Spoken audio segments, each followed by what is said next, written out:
Join us on the Path Radio Mix online. And to get there, type in thepathradio.com.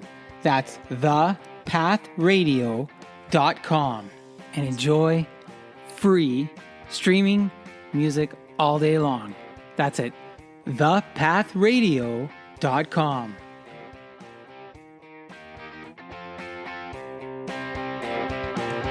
All right, now let's get to the main show, the Monthly Social Podcast, with me, your host, Guido Perino, as you go on with Guido.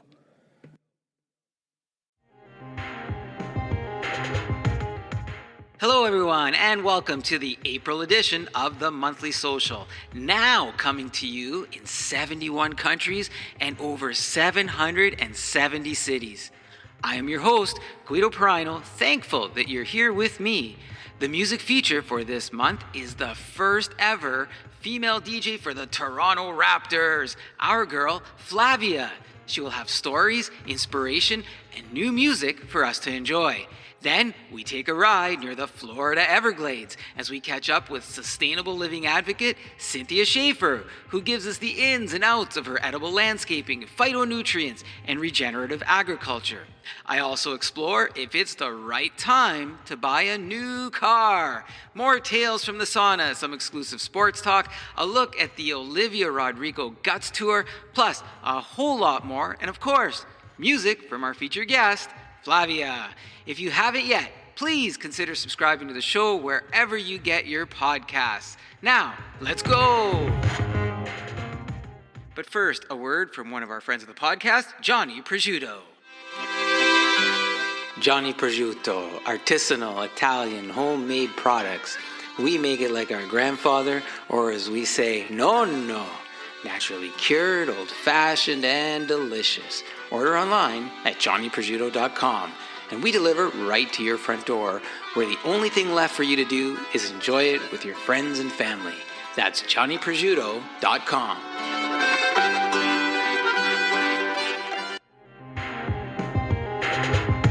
I had some Johnny Prosciutto this past Easter weekend.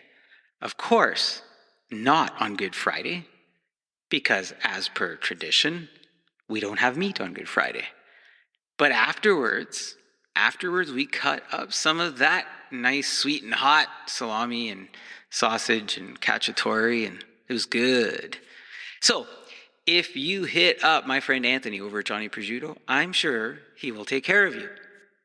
Now, speaking of being taken care of, I had the privilege of going to the Olivia Rodrigo World Tour, Guts World Tour show in Toronto at the, I still call it Air Canada Centre. I know it's the Scotiabank Arena, but old habits die hard sometimes. I like saying the ACC. Anyways, we went to the show there. And I'm going to cover off the show in a moment, because before you can go to the show, you have to get to the show, or you have to get inside the arena to enjoy the show.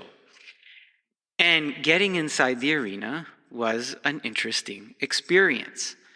Of course, there's multiple gates around the arena, and so we found one. I believe it was gate 3, and there was already people there. We arrived at about 10 after 6, I think. The doors were going to open at 6:30. That's when they were scheduled to. And so, of course, there were people lined up at different gates. And so we got into line and okay, we have our tickets. Of course, we're going to get in at some point, right? No problem. But it was interesting to watch the line culture, because as the line grew and people were coming later, they were looking for ways to insert themselves into the line closer to the door. And there were other people that were in line with us that were going to take exception to that. Now, at fault, before I can tell you the rest, at fault, Scotiabank Arena staff or organizers had these barriers, the steel barriers that sometimes they put out to help navigate the crowd. They were out, but they were stacked and piled up against the wall, not necessarily forming any kind of line that would allow people to move in an orderly fashion, because it seems that unless somebody creates a path for us, we're incapable of being respectful and following some sense of orientation towards a place where we all need to get to. And so there was some exchanges between people as they were taking exception, but nothing really erupted. Now, we had been waiting in line expecting the doors to open at 6:30. The doors didn't look like they were opening at 6:30, and the time had started to move past 6:30. And so people were getting a little bit anxious. There was an opening act, and I'm sure that a lot of people wanted to see the opening act as well. And so we were kind of observing and kind of looking backwards and forwards and, saying, I wonder what's going on. We could see through the arena glass on the main level. You could see the concourse, and there was nobody inside of there. It was now approaching 6:45, maybe 6:50, and a Scotiabank Arena employee comes out and starts talking to us. And he says, if you're not in this lineup needing to get into the premium access, you can go to any other gate. In fact, gates 5 and 6 do not have a lineup. So please feel free to use any of those gates. And so people hearing that and seeing the number of people in front, a bunch of us, including ourselves, thought, okay, no need to, continue the congestion here. Let's go use one of those other gates. And so we proceed to walk. And on our way to gates 5 and 6, we start walking past gate 4. And gate 4 has an extremely long line that wraps right around the building. As we approach gates 5 and 6, we observe an equally, if not longer line. And these lines aren't moving. So at this point, everybody's looking at each other like, Scotiabank security guy, whatever he was, just gave us all some really bad instructions. Maybe he wanted to clear the area out of where we were, and hey, to his credit, it worked. But what a horrible thing to do to people who've been standing there for 30 or more minutes patiently to get into the arena. So, Scotiabank Arena organizers outside, and the guy who came out and dispersed the crowd telling them to go to the other gates, huge thumbs down. It's just totally not cool. Totally not cool to do something like that to the fans and to the people who are going to come and spend their money inside your arena. Did we get inside? We did. We didn't get in through gate 5 and 6. We made our way back, and as we were making our way back, gate 4 seemed to be moving somewhat. And one of the guards, as we were walking by, said, hey, you guys go in this line here. We went in and we got in. Now, getting inside, and once we were inside, wow, instant lineups. Like there were people lined up immediately, of course, for popcorn and pop and beer and whatever else they were going to plan on consuming that night. But the merch line was incredible. Like the merch line, I think, was like wrapping in a circle as people lined up to purchase their Olivia Rodrigo t-shirts and handbags and necklaces and whatever the case may be. And maybe I haven't been to a large live event of the sort in a while, where I looked at the merch. But the cost of the merch, I thought, was through the roof.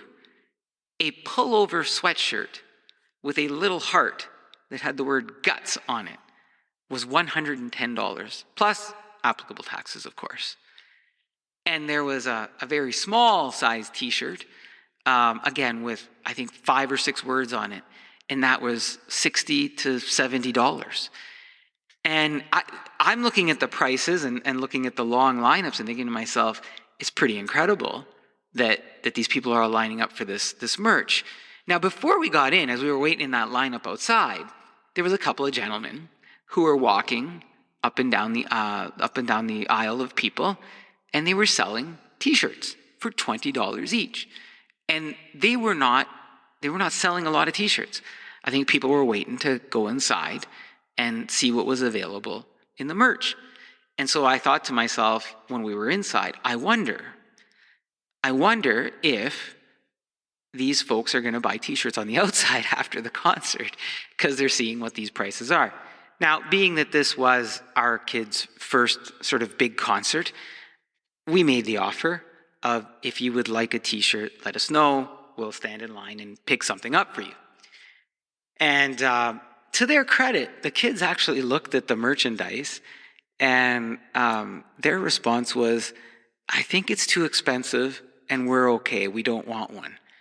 And I said, are you sure? Like, you're here, this is an opportunity. And they both kind of said, nah, it's too much money. Even though you're spending it and we're not spending it, it's too much money for that type of shirt or that pullover for us, so we're good.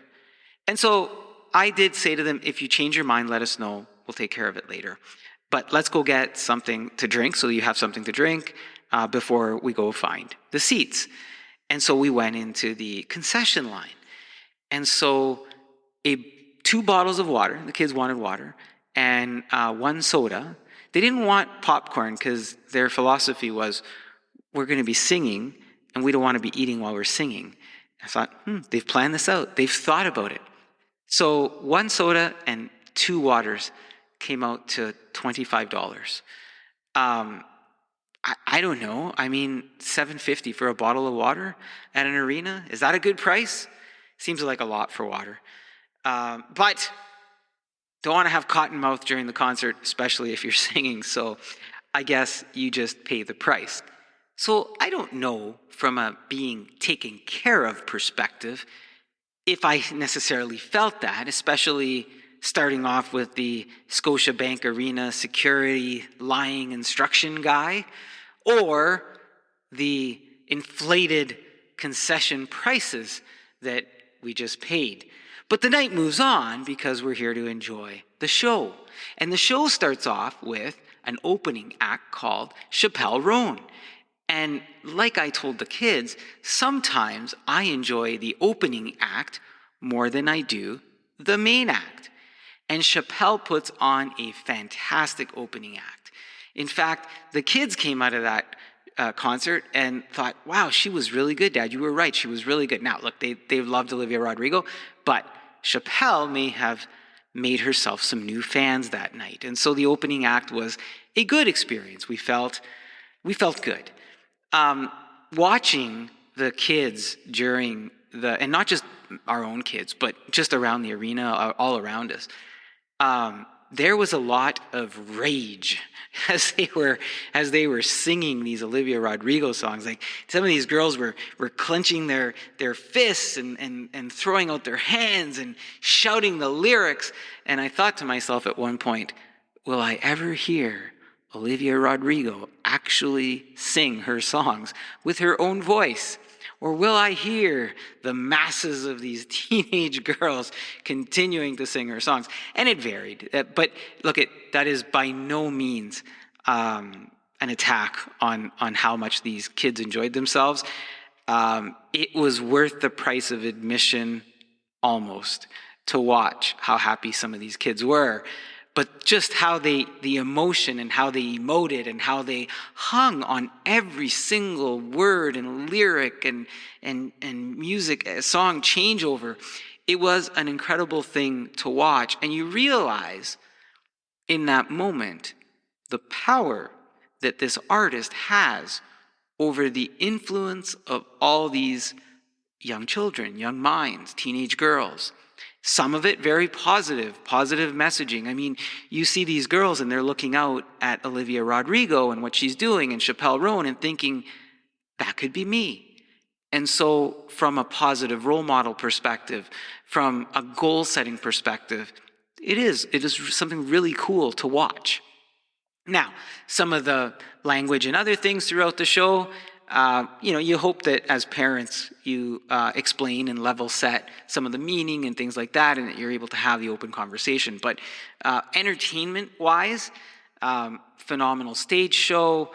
There was a moment where Olivia Rodrigo is on a crescent moon, and the crescent moon moves throughout the crowd, and she stops. She stops way at the other end of the arena, and where they're very far from the stage, and the music stops, and she starts talking to a couple of fans who happen to have a birthday that night. And so she gets the entire arena to sing happy birthday to them. And they do. And it was a beautiful moment.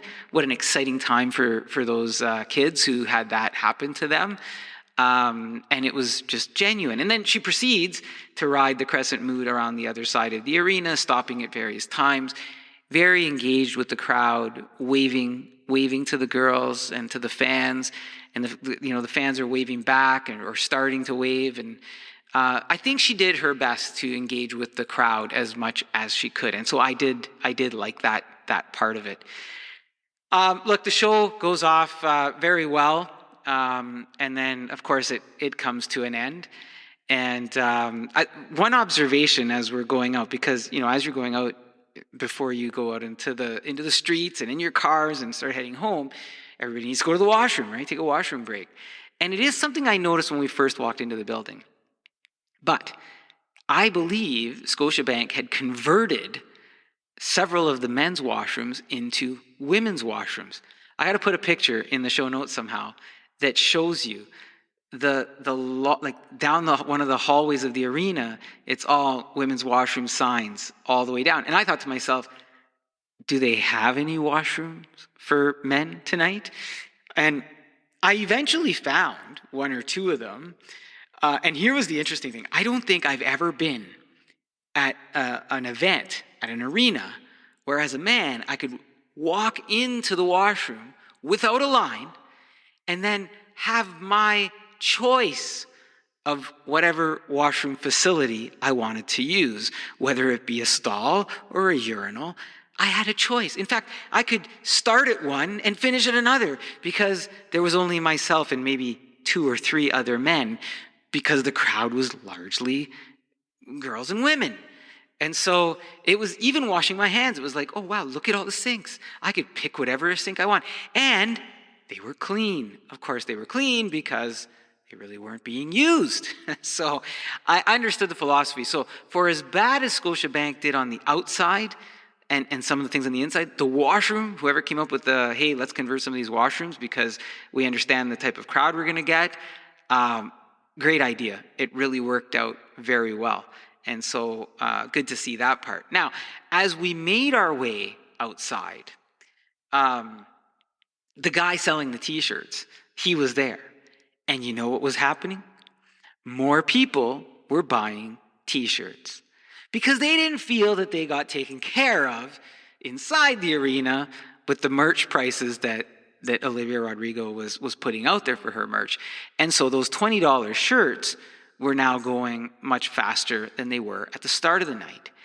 And I had said earlier, it'd been a while since I'd been to a larger venue of this type. And these guys have evolved. Like I remember, it was cash only to buy the t-shirts on the outside. They now have banking machines. So you could tap with your debit and make a purchase. So the guys have evolved who are selling the shirts.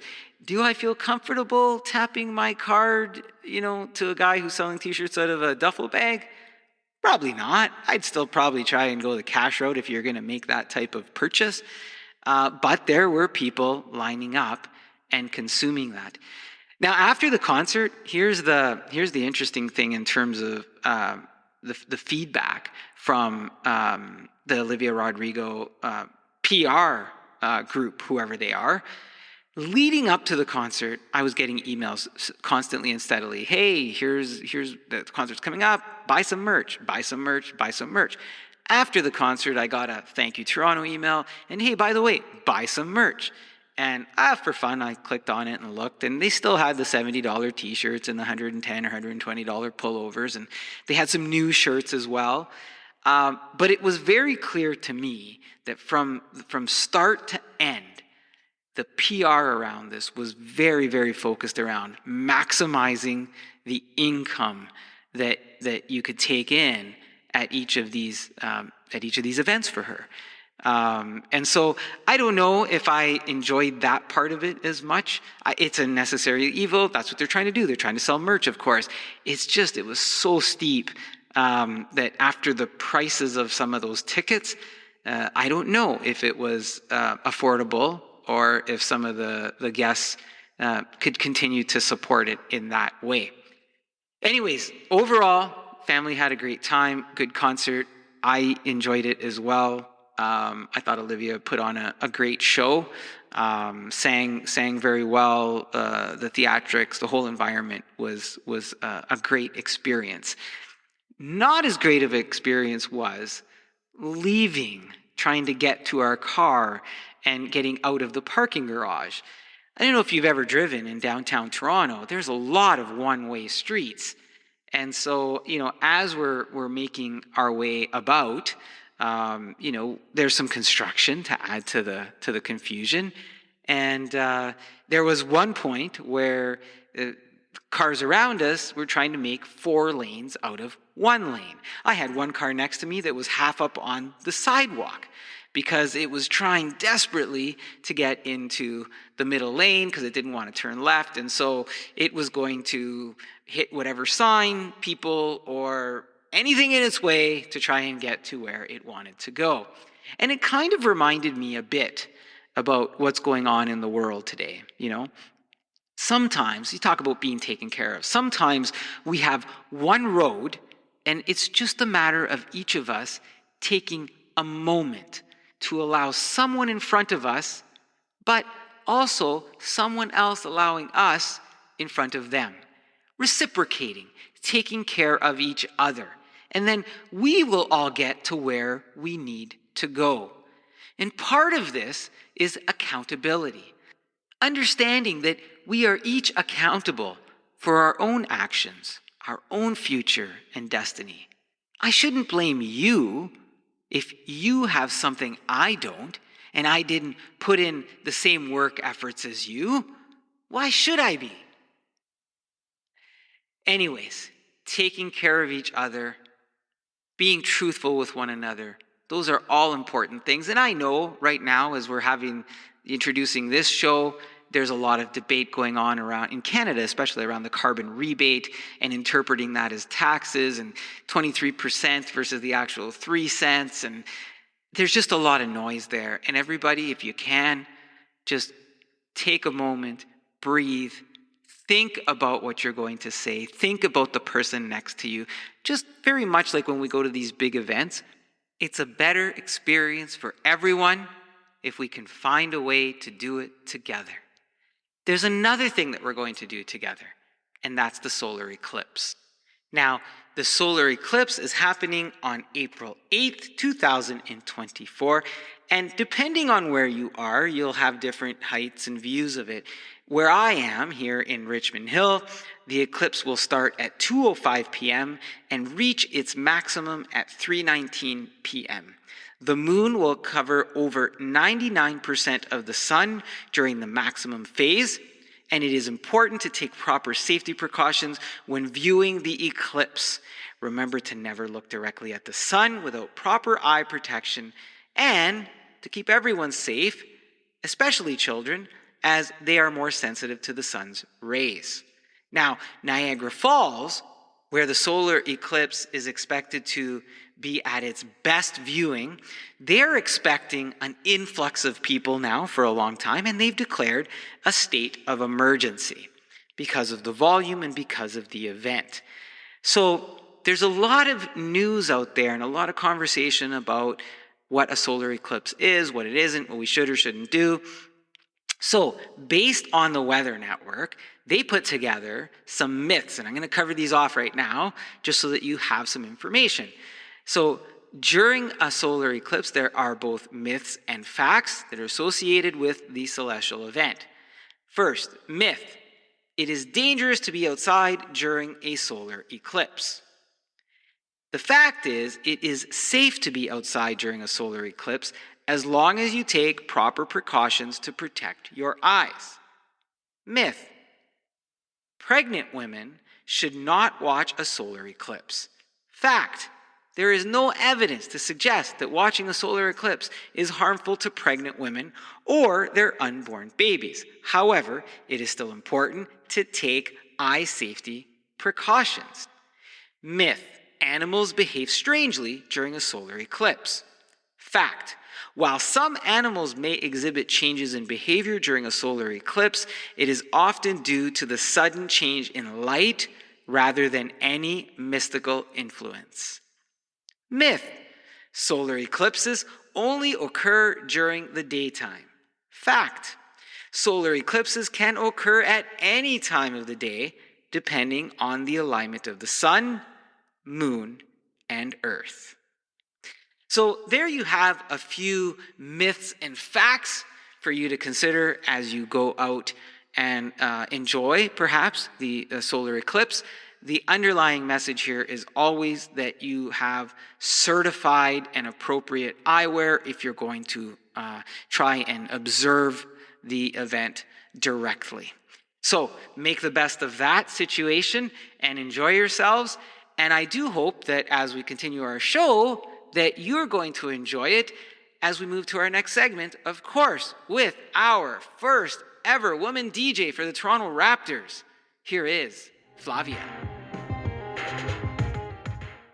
Thank you for joining us on the Monthly Social, where we've now reached over 60 countries, and that aligns perfectly with our next guest, who's performed in Barcelona, Paris, Canada, the USA, Mexico, Portugal, and other wonderful countries, as we truly are worldwide. She's also the only woman to DJ a Toronto Raptors game, highlighting their historic championship season. Also, a singer, songwriter, and MC. Canada, she is yours, and you are hers. I'm welcoming to the show Flavia Abadia. Welcome. How are you today, Flavia? I'm doing well. Thank you so much for having me. I'm super excited to have you on the show. It's so good to see you too. Yeah, it's nice to see you. Yeah, I'm excited to get talking. You've got palm trees in the back. I've got Toronto in the back. So yeah, it's like I'm manifesting what I want to live in more full time. So I would love to be away more in a tropical place. So I put my background so I can see myself in those places. Me too, Flavia. Me too. I love palm trees. There's something about just sitting underneath the palm tree and the sun is shining.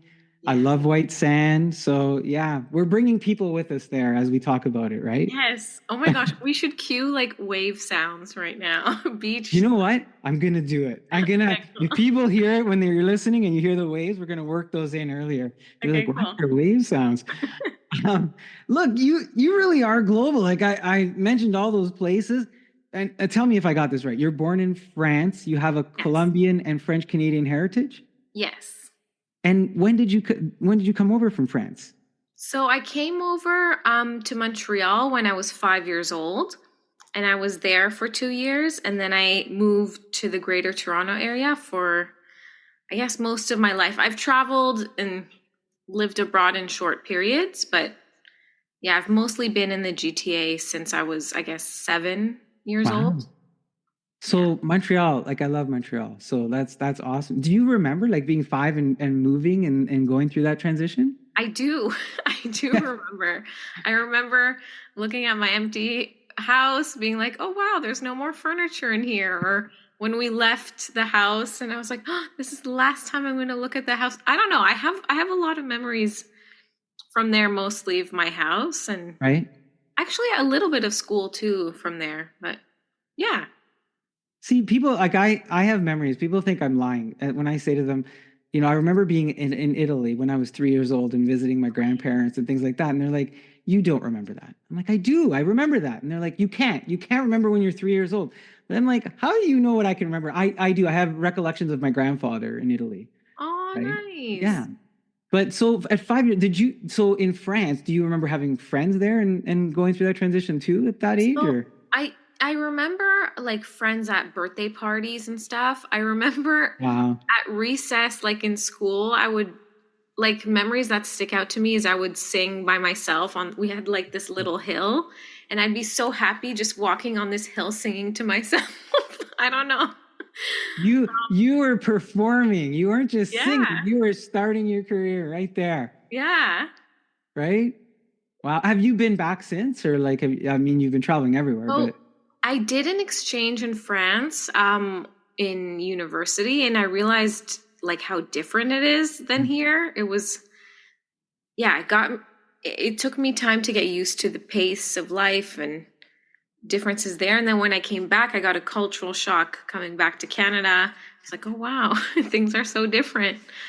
Um, yeah, it was really interesting. Like the culture is different.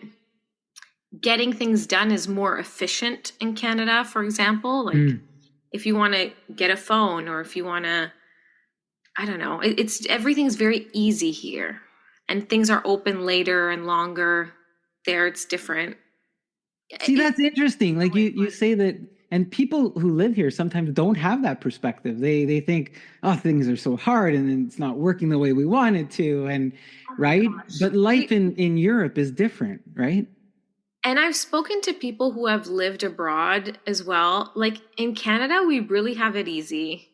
We really do. Like, yeah, when you go to different countries, you realize, oh, okay, things Yeah. are different, you know? I mean, we're very lucky to be living here. And I think it's human nature to compare things. And yeah, it's all about perspective and just appreciating and being grateful for what you do have wherever you are, I think.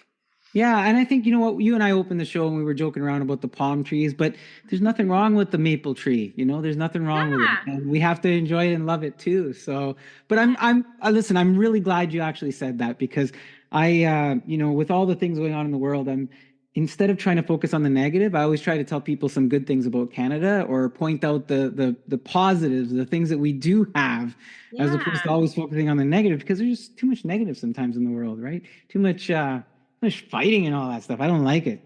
But And, sorry, go ahead.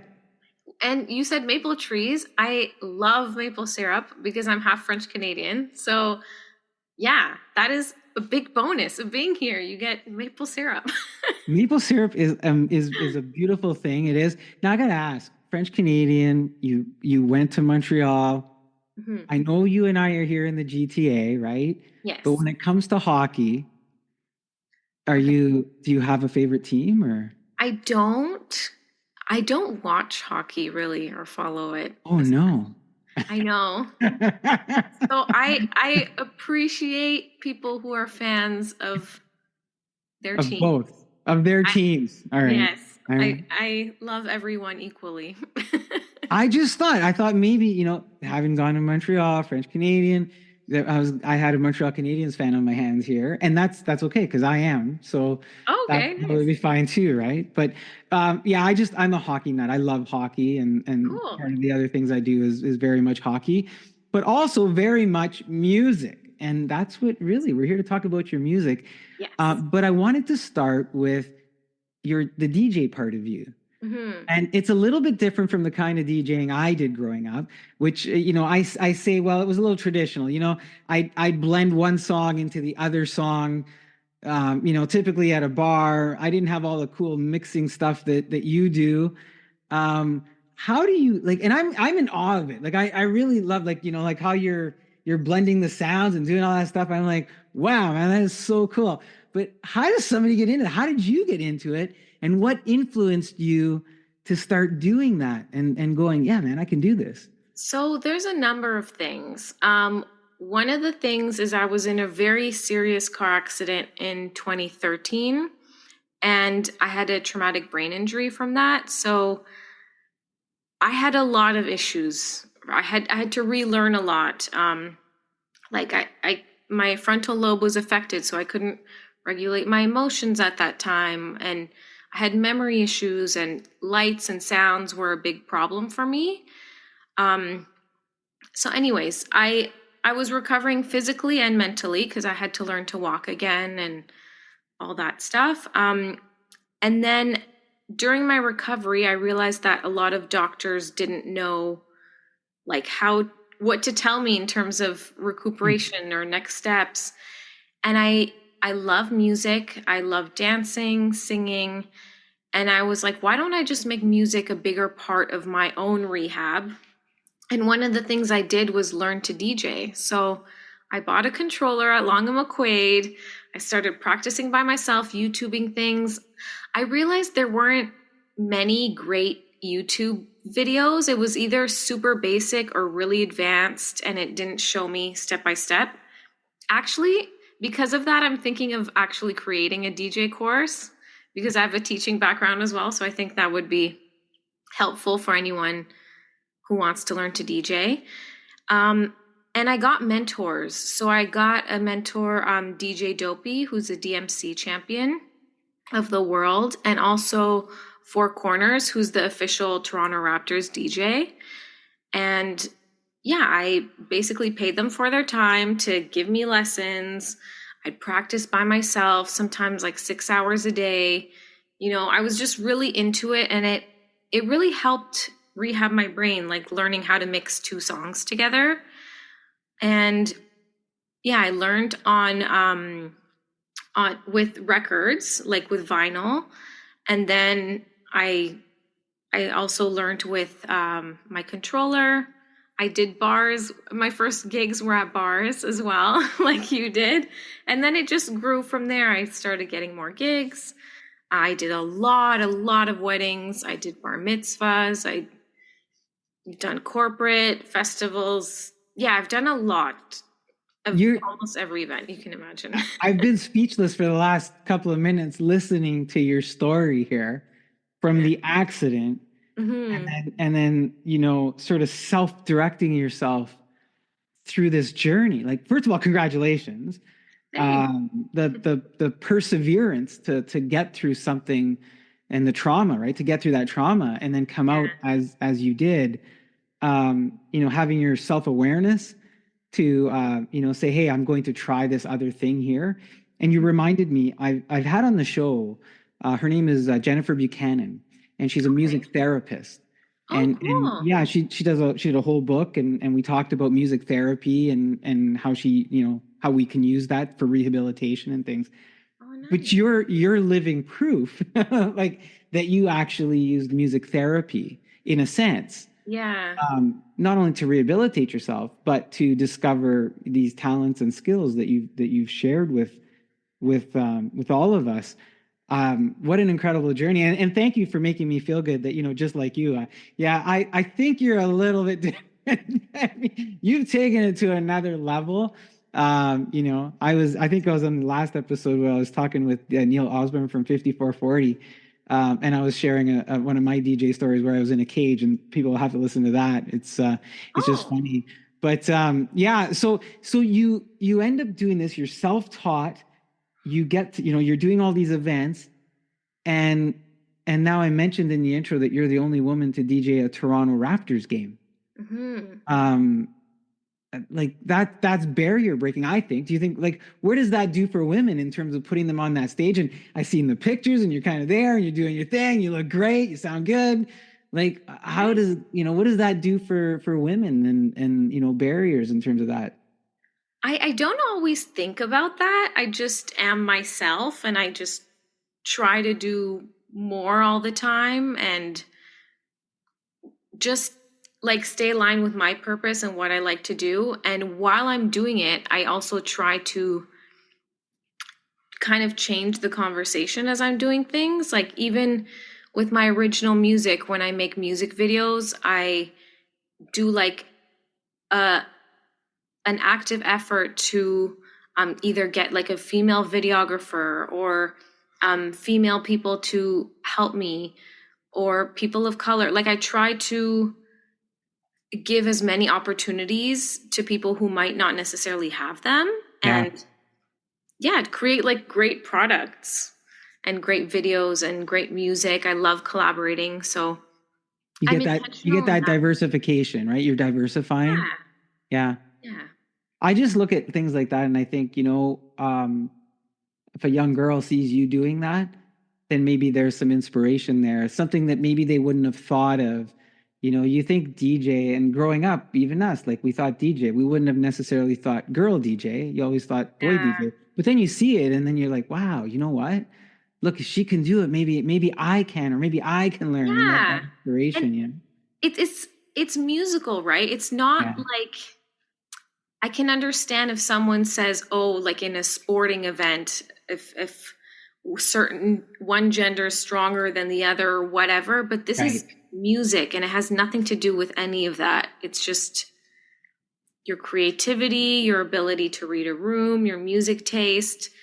I really don't think there should be that big of a difference now. Also, especially since the equipment is more streamlined. Like I can understand before people had to have like milk crates filled with records, you know?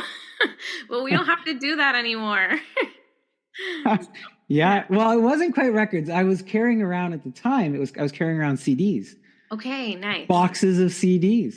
Okay, yeah. Yeah. And, and then we got to the point where, okay, well, I'll create a mix of CDs, but then, depending on what kind of request. And it's interesting because you said read the room. Yes. And I think that's very important. And you, over and over, even though we've only been talking for a short while here, self-awareness is a big part of your identity and what you do. And I know, like when we were in the room, yeah, you kind of, if you go there with an idea, or I used to go there with an idea and then be like, this isn't working, right? I got to switch it up, sort of thing, right? Yeah, so it depends on whatever event I do. In general, like if I get requests ahead of time, I have those requests ready. In general, I just go in and read the room. I don't have a concrete plan. I'm like, okay, these people are this age, or this nationality. Okay, I'll play this. Okay, they respond well to this song. Cool, I'll play this. Oh, okay, they're gonna love this. And yeah, I just keep playing, and it's really cool to see a dance floor filled the whole time, or people being like, oh my God, yeah. Every time you play a song that they didn't think they would hear, but they're like, oh, this is perfect, or oh my God, I can't believe, I'm hearing this song. That just makes me so happy. And yeah, it's like a really cool exchange. There's an element of confidence though that you go into a room and you're able to do that. Like you must have got to that level of confidence, right?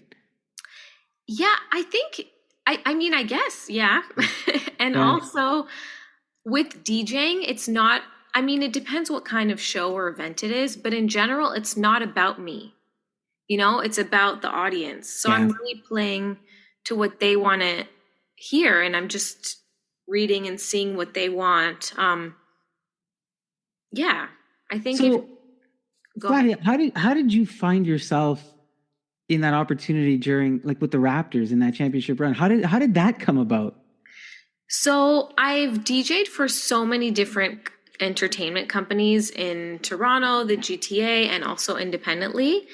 And that one came through a female DJ agency called Lux Life Sound. So through that one, yeah, they hired me, and I did the game. And because I also knew like Four Corners, who does the Raptors game, I asked him ahead of time. I'm like, hey, can I come shadow you and see what you're doing? And he was really nice and let me do that. And yeah. What do you remember? What do you remember most about that experience? Like what sticks out in your mind? There was a moment where I was like, this is like deja vu, which is really? kind of interesting. Yeah, it's like it was already meant to happen. And I was like, oh, this feels familiar somehow. Yeah. So that's got to be one of your best moments, I imagine, DJing, or one of your most. I mean, it's definitely one of them. I think there's a lot of moments. I mean, I just love DJing so much, and I don't think I can compare. I can't compare all the events, but I mean, DJing in Paris was really cool because that's originally like where I was born, and DJing in Barcelona, or even if I do a great corporate gig and people are dancing the whole time and happy, like that just makes me so happy. Yeah, when I see people smiling and laughing and having a good time, that just fills me up. So it's almost, if I can, and you're an artist, you do songs, and we're going to talk about that. You do songs when you're an artist. And sometimes I say to artists, what's your favorite song that you've written or you play? And they say, don't make me pick. They're all my children. They're each one of them is unique. Each one of them is a different experience, a different part of my life, something that happened. is DJing your events a little bit like that, where each one of them has that uniqueness, and each one could be a child because each one brought you something different, or you connected with the audience differently, or I guess. I wouldn't say they're like it's like a child. Even music, I don't think is like a child, but I understand that yeah, comparison more so with creating music. Um, it's just different. Like even for example, like weddings, there's no two weddings are the same. right. Even though some people or DJs might have like a certain set list for, like everyone is so different. The people are different. There's a bunch of variables during the event. Like if people eat a lot and they're full, they might not want to dance as quickly. Or if people drink, then they want to dance more. If there's more women in general, they'll dance more than if it's a super male dominated event in general. Yeah, there's like so many factors and every event is unique and different. Have you had one where it's, I don't want to say forgettable, but you go, oh, that didn't go well, or that didn't work, or anything, or or equipment or something didn't quite go right, that you go, oh, I mean, in general, I mean, when I was starting to DJ, I was like, "Oh, I could have done this better or this could have been better." But now I know that I'm always doing my best and I do a good job. Um and I make sure now that I'm more selective with what I'm doing, so I'm putting myself in positive environments. right. Yeah. No, that's good. I mean, you're selective and picking your spots and where you could be successful, and all those sorts of things. Look, talking about being successful, another amazing thing about you is you speak English, French, and Spanish. Yeah. Dare I ask? I mean, you self-taught DJ and all this stuff after an accident. Are you also self-taught in those languages, or school No. studied? And no? Those, so okay, because I was born in France, I had French around me. My dad would speak to me in English and my mom would speak to me in Spanish. So my mom's Colombian Uh, and my dad's French Canadian. So people ask me, what was your first language? And I don't have one. I grew up with all three. And then in Montreal, obviously, there was French around me. And then in the greater Toronto area, I went to a French school. So yeah, French elementary school, French high school. In university, I studied French as well. So, and my mom kept speaking to me in Spanish. So, yeah, I grew up you, with the you mix. you grew up with the mix. So has speaking the multiple languages worked itself into your music? Yes, definitely. In my songwriting, so I mostly write in English and Spanish. I've tried writing in French, but I don't know. I can I can write a whole essay in French, but creatively it doesn't come out the same for me. Uh-huh. I think more academic in French. Um, and yeah, it's really cool because, for example, there are words in Spanish that don't exist in English, and I can play on those words, or I can go deeper or do different analogies or different sayings I can do in Spanish. Um, and then depending on whatever song or beat we're working on, I'm like, okay, this is more a Spanish language song. This one's English. Or yeah, it's interesting to write in both. And pull it in. So Yeah. listen, you've got a new album coming out later this year. I Yes. believe the title is Salvaje, which Salvaje. Salvaje. Yeah, Yes. that was close. Which in Spanish, I think it means wild. Yes. It does. Yeah. So tell us, what is wild about the album, or what are we talking about? So originally, I wanted to base this whole album on like the tropical rainforest. Uh, and then it kind of evolved and there was a departure point from that. Um, but in general, this album is just being more free. And that's why it's more wild, I guess, than my other music. It's embodying sometimes like a darker colors than my previous music. And yeah, to me, it's mostly about freedom.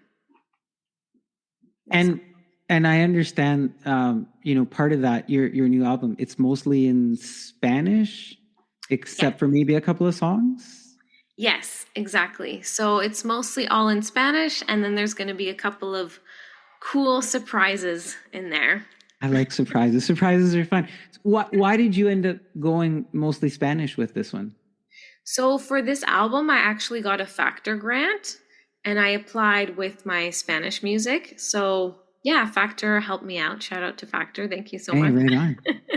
Right on. And yeah, so that's why it's mostly Spanish. And it felt really good to create this in Spanish. There are different songs on the album. Some like Mala is more like R&B, reggaetonish.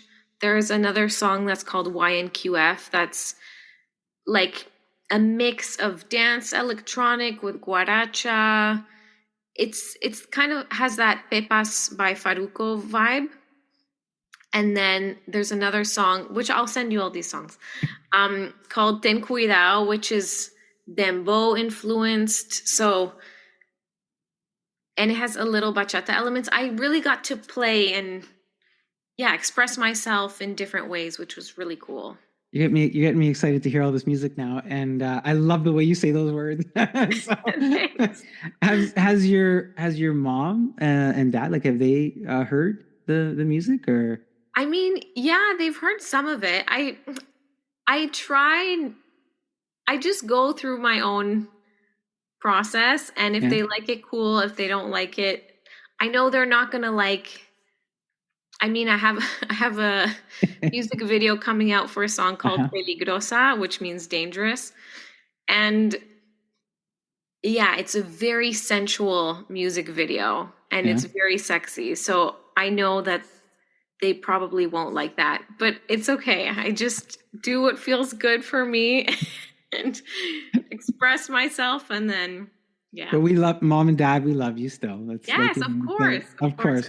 Yeah. Look, you mentioned Mala, and it's the first song from the album I think you're sharing with us. Now, at the beginning you said to me, we talked about me being Italian. If I use my Italian, yes, I am Italian, Guido. I would think that means bad, right? Mala. In Italian, we say malandrina, mala, right? Okay. But is that what it means, bad? Yes. And so what are we talking about? What's bad here? Like, is it the relationship? Is there a relationship, or what's the deal?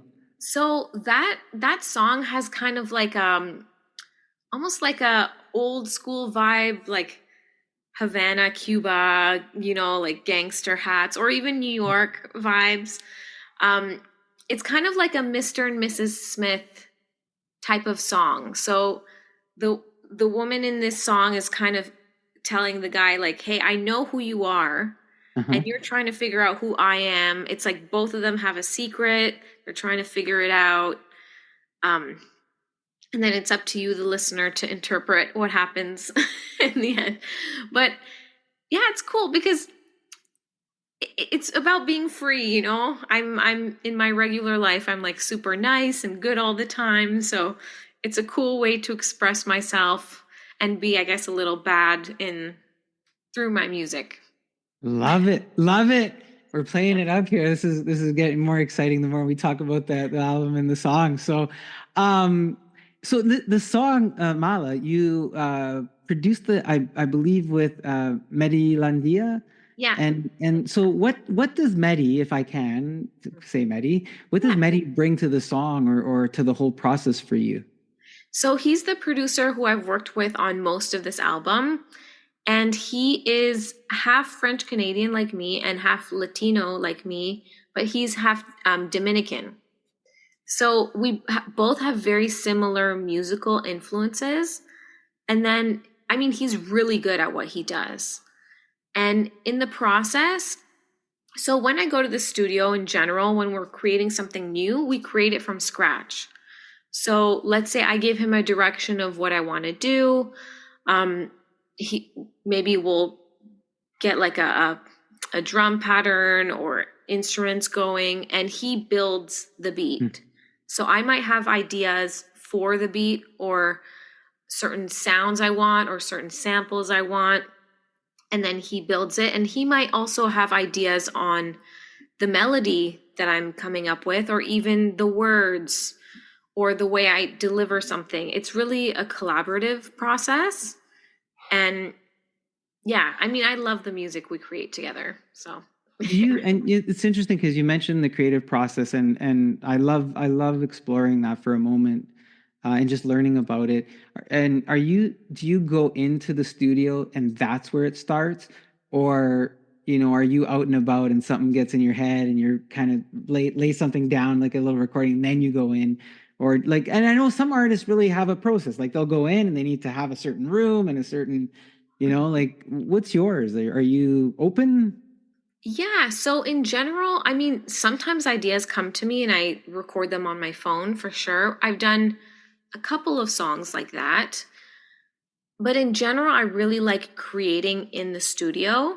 So if I have certain references or certain things I want to do, we'll build it together, which is really exciting. And yeah, every song is different. Some songs, the lyrics or the melody might come to me like poof, it's done. I've written it in like 10 minutes.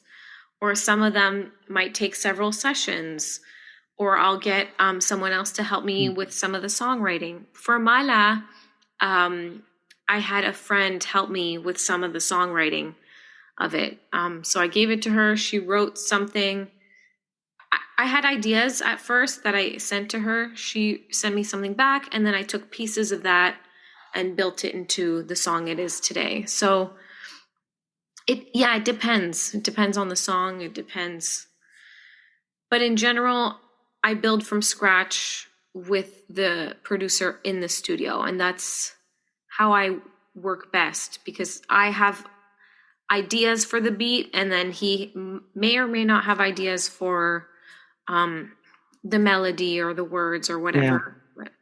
No, that's interesting because you could bring it to life right there, right? And so you have that focus, and that's why I say it's interesting. Everybody does it a little bit differently, but I'm always intrigued by it. And it sounds like you've got collaboration. You work together, you bring something to life, you get that instant sort of feedback, and you can kind of work through your process right there. I've mentioned a couple of times you've performed all over the world, and knowing how you work and collaborate and things like that. Do you have one place that more than any other place that gives you a special vibe where you go, man, everything just falls into place? I love being here. I love performing here. I love doing this in this place, sort of thing. Definitely Barcelona. Really? Yes, because there's like in general, half of the crowd is tourists and half of the crowd is Spanish people, and both of them really like to party and dance, and it's so much fun. And I love how, I mean, when I've DJ'd at different events there, it depends on the place I'm at, but they're very open to different types of music. They like Spanish music, they like electronic, they like, depending where I'm at, sometimes I'll put in some hip hop or some dance hall, or yeah, it's just a really special and cool vibe. And actually, the first time I DJ'd there, I DJ'd at a beach club. Right after the end of the night, they offered me a residency. Oh, wow. Yeah, to be there every week. And I was like, oh my God, I would love to, but I don't live here. I'm kind of like In DJing between. here, kind of like half vacation, half work. Yeah. But I did go back and DJ at that club later. But yeah, I think eventually I would love to live in Europe. So Yeah. It sounds like, you're very like you're when you speak of it, I see the glow on your face, yeah. and that how much you love it. So I'll share something with you. I don't think I've told anybody on the air about this, but and you were talking about, partying and dancing and the Spanish, and so I had joined a gym and I was trying all these different classes. And I say to my wife, I'm going to go to this class, and it's dancing in Spanish, right? Like Spanish Oh, dancing cool. classes. Like Zumba kind of? Yes, right. So exactly. So she's like, really? And I'm like, yeah, why not? Like, I'm there. Let's go. Right. So I end up going. I'm the only man in this class, right? It was so hard to keep up, but I loved it. I just loved the Nice. vibe of the music. Um, you know, I don't know if I was graceful in any way, Flavia, but it was a good first outing. And I thought, yeah, at some point I wouldn't mind doing it again as I try to learn. And they were trying to teach us these moves. And I was like, yeah, these are pretty cool. I wish I had tried this 25 years ago. I mean, those classes, like I dance but those classes, they're very fast paced. Yes, they are. So yeah, it goes so quickly and you're like, oh wow, okay, next move. Okay. Yeah. Okay. You know? So Yeah. I mean, good job for going and trying something new. And I think that's something really cool, which I would love to see more of, like music incorporated with fitness. I've seen Yeah. some in Atlanta. They do like these step classes to like R&B and hip hop. And I would love to have more of that here. Yeah, it's a great way to have fun and yeah, burn calories or whatever. It does. But for me, yeah. it was that vibe. It was just that Spanish music vibe, and I was like, man, I love this. I love this. I wish I could be better at it, but I love it. So, Nice. look, what do you like? So the album's gonna come out. Like, are you gonna do some shows? Are you gonna write more? Are you gonna take a breather? Like, I know sometimes artists like they'll do the album and I need a little break because I, been working hard on getting this all out or something. So, what's going on in your world after? So, for now, I'm planning to release the album, do some shows, promote it. And in terms of other music, I mean, I already have a couple songs that are unreleased, which will be released on the album and after the album. And then I don't know, we'll see. I'm working on another project that's more in the wellness space. So I'm going to be focusing on that a little bit more. So let's talk about that for a second, because I've talked about all your talents as a DJ and as an artist. I've fawned over your language skills, but you got a really impressive background. Like, you're a teacher, you're a certified life and success coach. You do neuro linguistic programming as a practitioner. You're a facilitator. Like, how do you do all this stuff? And look at all those things. Do you engage with clients in those areas of expertise as well as your music, or? Yes. So that's, yeah, a different area where I coach people one-on-one, so individually. And yeah, I'm just holding space for them. Sorry, my dog's in the background snoring. It's okay. We've had dogs on the show. What Oh, kind of really? dog? Yeah. What do you have? She's half hound, half German Shepherd. Oh, that's great. Can you tell us her name? Yeah, her name's Heidi. Heidi. Hi, Heidi. We can't see you on the show on the screen, but Yeah, she's snoring. oh, that's okay. No worries. We love pets on the show. Yeah, it's good. Okay, cool. But yeah, so I've done coaching mostly one-on-one for clients. I'm building a few resources right now, which I'm excited to talk to you about at a later date. Okay. Yeah, I'd love to. Yeah. We'd love to. We'd love to hear more. Yeah, so I'm doing more in the wellness self-development space. Actually, last year I did a meditation for Operation Prefrontal Cortex, which is a nonprofit organization that Director X co-founded. I don't know if you know who Director X is. He's basically directed music videos for Ariana Grande, Drake. Ooh, okay. Every big artist you can think of for the last 20 years or so, he's done a music video for them. So I did a guided meditation with them in French, English, and Spanish. And I'm going to be creating more content like that because I think it's very valuable and useful for people. Like, we all go through things. It's nice to get centered and, also through like this recovery journey of my car accident, I've learned a lot about the brain, about self-development. And actually my grandfather in the 70s wrote a book about mind power as well. Yeah. So it's something that's been in my world for a long time. Yeah. And then this accident kind of helped me learn way more and grow. So I'm hearing we're going to hear more from you in this space. Yes. And hopefully you'll come back and share that with us, because I love wellness. I love the journey. I love connecting the dots for those things. Nice. And, our show, we were recognized in the top 20 in the fall of 2023 across Canada for self-help. Oh, And wow. Congratulations. yes, thank you. So stuff like that is also very important to me as we try to help other people out there and they learn. And so you're just incredibly dynamic, though. This is phenomenal with the stuff that you do and how you blended your music and all that. So what a treat to know all of that and to hear that from you tonight. Look, you have a great website too, by the way. I gotta mention this. Oh, thank you. Yourgirlflav.com. Yes. And I know artists sometimes prefer, there's other social media circles that, the Facebooks and the things like that. And what's your preference? Like, if we could share with people, is it the website? Are you more Insta? Are you X? Are you, what? Throw it out there so that people know how to engage more Flavia. Yes. I mean, I post a lot of things on Instagram. And I post a lot of animal memes in my stories on there. So definitely. Heidi, do we get Heidi on Insta? Sometimes. All right. Okay. Yeah.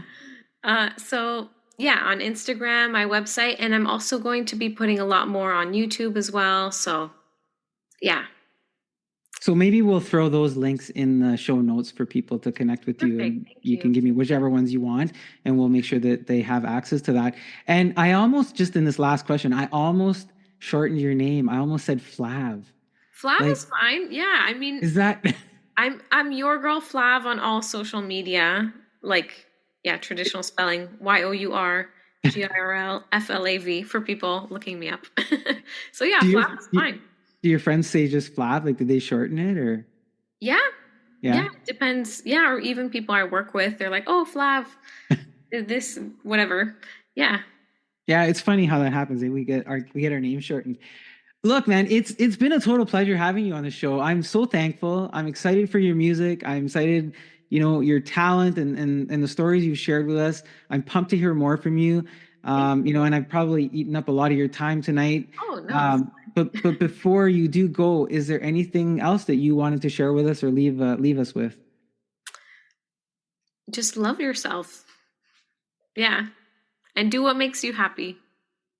Beautiful message. Yeah. That is Flavia Abadia. Love yourself. She's a dynamic artist, renowned DJ, professional educator, inspiration to women worldwide. Her new album, Salvaje, will be out in 2024. One of the songs on the record is called Mala, is available right now on all streaming platforms. You'll get to hear it right here a little bit later in the show, along with some other songs. You can find out more if you head on over to yourgirlflav.com or check her out live when you have the opportunity. Again, thank you, Flavia. I hope you come back again, and take care. Thank you so much. Thank you for having me. It was really a pleasure. And thank you. You're a good interviewer and host, and you really listen. So thank you. That is very kind of you. Thank you so much. Yeah. All right, on the heels of that great chat with Flavia, here she is with one of her new songs off her album Salvaje. Here is Ten Cuidado. Ten cuidado, que aquí llegó la jefa.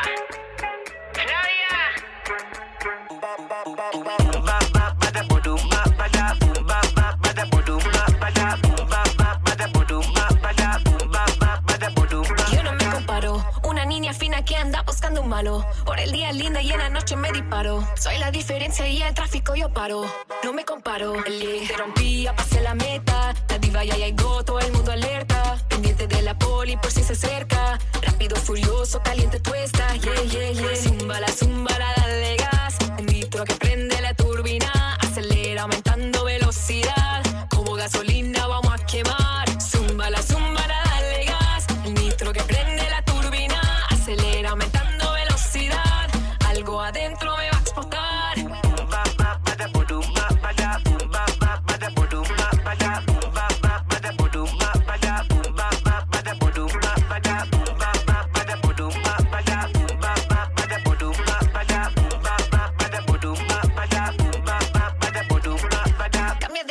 Si no eres de lo mío, cero demagogo, yo no quiero lío. La nena se respeta porque yo tengo lo mío. Pero si te pasa te mando lo perro mío. Dale, zoom a la cámara. Prende la pista, vamos a empezar. Régate, vamos a guayar. Mi culpa, si te gusta. Zúmbala, dale gas. El nitro que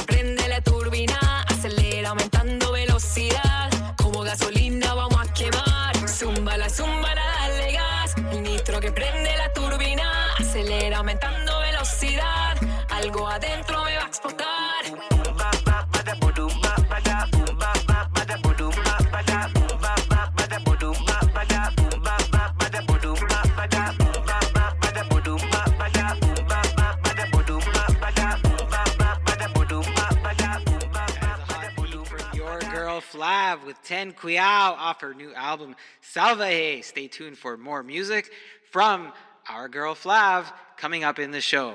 And now, before we get to our next segment, let's hear from one of our friends of the podcast, Chasers Fresh Juice. Hi, I'm Richard Chase, introducing Chasers Fresh Juice, a local business in Toronto. We've been in business for over 20 years, initially supporting our local Toronto area and now servicing all of Canada.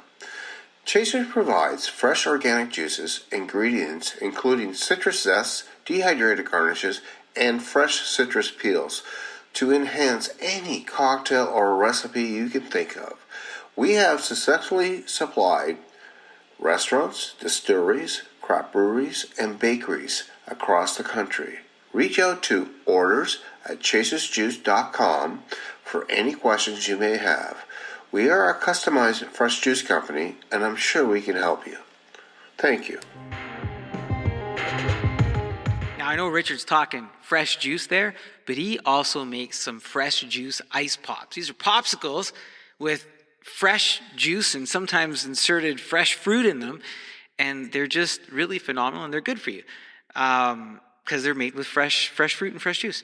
So check it out. Go to chasersjuice.com, drop Richard a line and say, hey, we heard about your fresh juice pops or your fresh juice. And he's a really good guy, and he'd be happy to take care of you. Now, I want to take care of you in terms of looking at new or used cars. And there's a lot of discussion. We've seen the whole car industry go through different arcs over the last few years. They're expensive. Prices have gone up. Is it the right time to buy a new car, or what should you do? Here's my take on it based on what I've learned. The question of should I buy a new car right now isn't always something we ask ourselves before we go and buy a new car, because there are more considerations beyond timing. Still, it might be one of the most important questions to answer for yourself, especially as the global economy climbs out of a period of high inflation that brought high interest rates. Adding to the cost of automobiles beyond inflationary interest rates was a supply disruption resulting from the pandemic.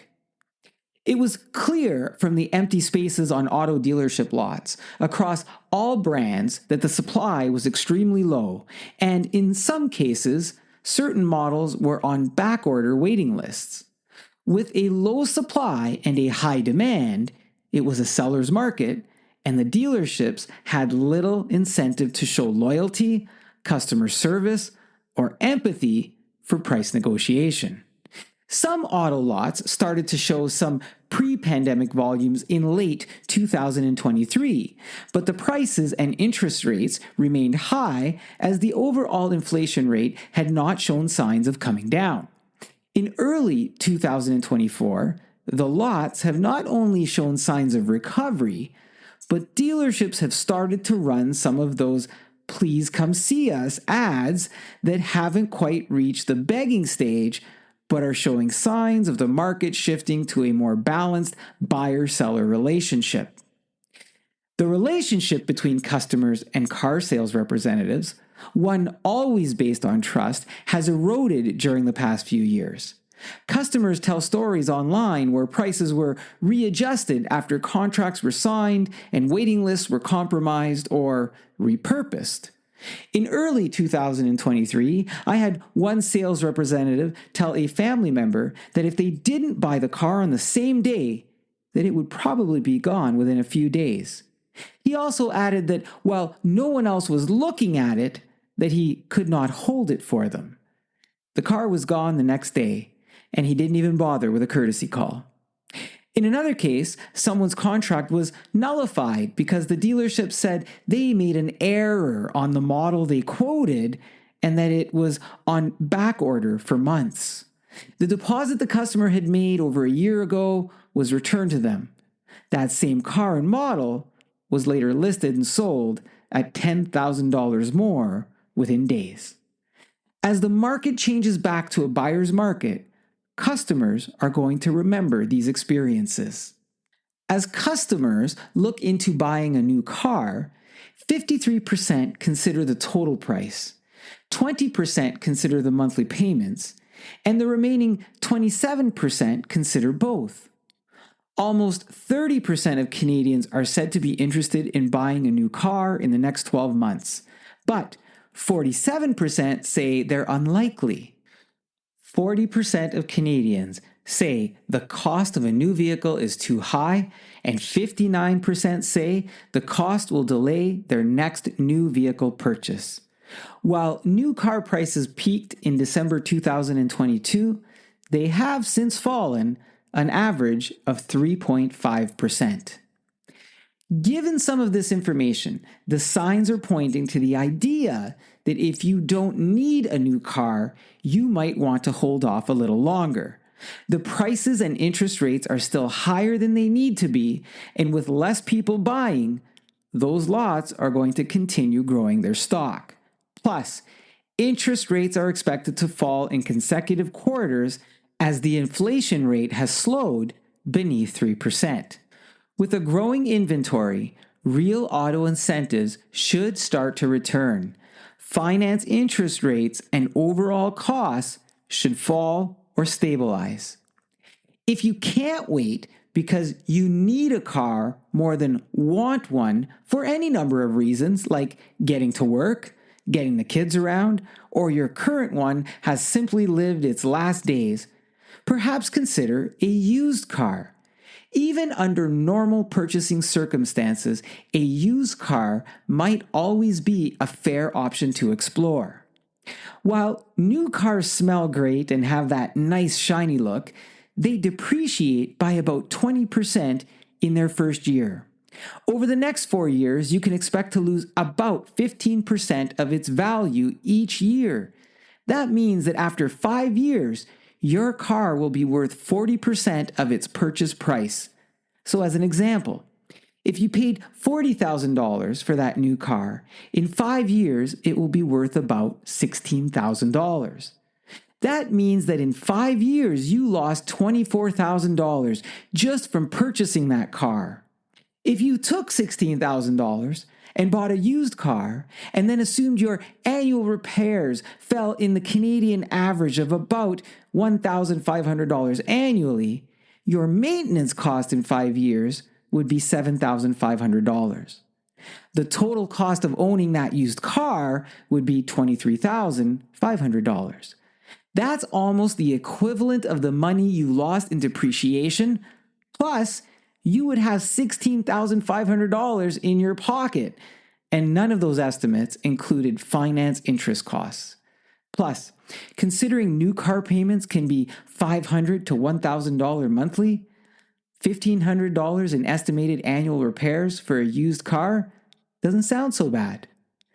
Of course, there are other considerations when buying a used car, especially where you're going to buy it. If you do a private sale purchase, you should always get it looked at by a mechanic and look for the car report to learn about its history. You can also look for reputable used car sales dealerships like Lease Find Cars, who provide you with all the documentation, various warranty options, and a nicely detailed vehicle.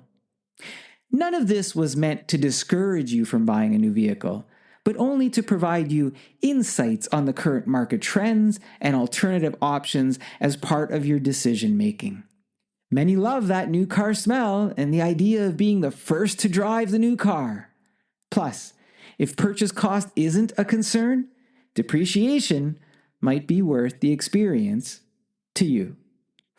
This is, of course, an opinion article by me, Guido Perino, of the Monthly Social podcast. You can also enjoy and reference the written version of this segment over on guidoperino.com/blog. So I hope you enjoyed that segment on new cars or used cars. I know it's a conversation I have often with several different friends about what the best options are. And so I thought I would just go out and collect the current trends and what's going on in terms of the market with cars and what's available. And I get it. It might not be popular with some of our new cars sales friends, but I often don't do things on here to be popular as much as it is to just provide the factual information so that you could either go and do more research and see how it fits into your own personal situation, or just have the information available to you as you start to explore on your own. Now, speaking of exploring, our next guest, Cynthia Schaef, who specializes in sustainable living, is going to help us explore that topic. I hope you enjoy the segment. Here you go.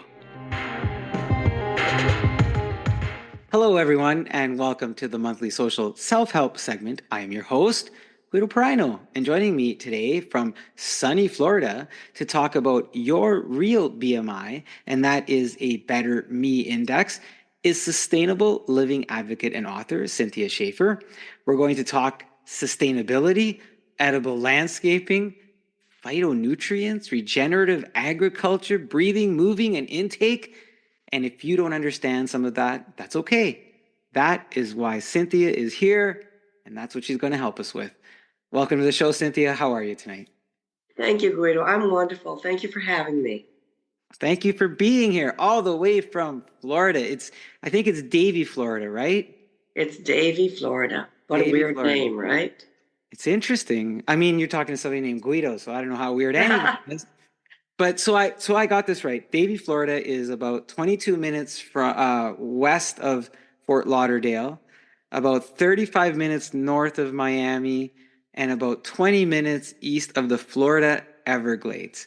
And you see, I measure things in time, not distance. There's a lot of different terrain covered there. What's it like in Davie? Well, the fun thing about being in Davie is it's really easy to not get lost, because if you turn too far to the right, you'll hit the beach. If you turn too far to the left, you'll hit the Everglades. So you always know north and south. Davie's, when I moved here 34 years ago, Davie was a quaint little agricultural town, and it's really grown a lot. But as far as the community, like, we've got some really cool people down here. There's a lot happening with people trying to be sustainable and eat local food and trying to live the life. It's interesting you said, and I was going to ask you, has it been home for a long time? And you said 34 years. Yeah. Wow. 34 years. And it used to be dead quiet out here. And now there's planes and there's traffic and people, lots and lots of people. In fact, it's the past 4 years since COVID, we have exploded. And it's really kind of heartbreaking from the point of view of watching the pollinators decline and watching a lot of the really unique things about Florida get homogenized like every place else. And may I ask, where did you come from? Well, I originally grew up outside of Buffalo, New York. Wow. And traveled the Midwest and Texas and ended up here. That's quite the transition, Buffalo to Florida. Yes. For a number of reasons. And we might get into some of them, like weather and agriculture and a few other things. Yeah, and I'm just thinking, as you're talking about the changes that Davie and the environment kind of went through as more people are migrating, to the area, how that might have changed, like, from when you first got there, et cetera. Are there a lot of Canadians coming there? You guys are smart. You only come down for like a month in the winter and then you run back. So it's, I think our state, we used to welcome everybody, right? We are so multilingual and international, and it's really a wonderful place to interact with amazing people. Lately, what I find to be a little challenging is, if you're going to experience a place. But people come down here, and even in February, when it's, by our standards, freezing, they go immediately inside and they turn on air conditioning, and they lose the experience. I can tell you, I experienced the heat. I came down. It was the dead of summer, and so I in the morning, going outside, it was already 36 degrees Celsius, right? That's what we measured in here, Celsius. So and by noon it was 42, and that was hot. Yeah. We were out most of the day when we did that, and some of it was intentional. Just I really wanted to enjoy the heat, as crazy as that sounds. So now look, I understand that you are considered a lifelong student of nature. Where does your passion for nature evolve from, since you're from Buffalo and you end up in Florida? Well, so to be clear, I'm not from Buffalo. I'm from a very small town outside of Buffalo. Okay. So you're talking in the 1960s, a trip, I was an hour outside of Buffalo. That was like a big trip, to go into the city. And I grew up in an area where one of my neighbors was still using an outhouse, right? So when I say rural, I mean rural. And there was a stand of woods behind my house. And I'm sure I'm sure it's gone, first of all, but I'm sure it was not nearly as enormous and fascinating as it seemed when I was young. Yeah. But that was my playground. Wild strawberries, wandering around, hugging trees. It was a beautiful place to grow up. So it dates back to childhood. It's your childhood experiences, and that's some of the things that you fondly remember and have now carried on into. You've transformed your urban home into edible landscaping. Please help us understand what that means, and to what degree has your home been transformed? To the degree that code compliance knocks on my door every once in a while and says, "What are you doing?" So think about it. Most of the landscaping you see is pretty uniform, and its only purpose is to be visually attractive. And in fact, in many cases, it's not even pollinator friendly. So it's not helping the environment at all. We're all going to eat food. And when I first got down here and I realized I could just go out in my backyard and pick food,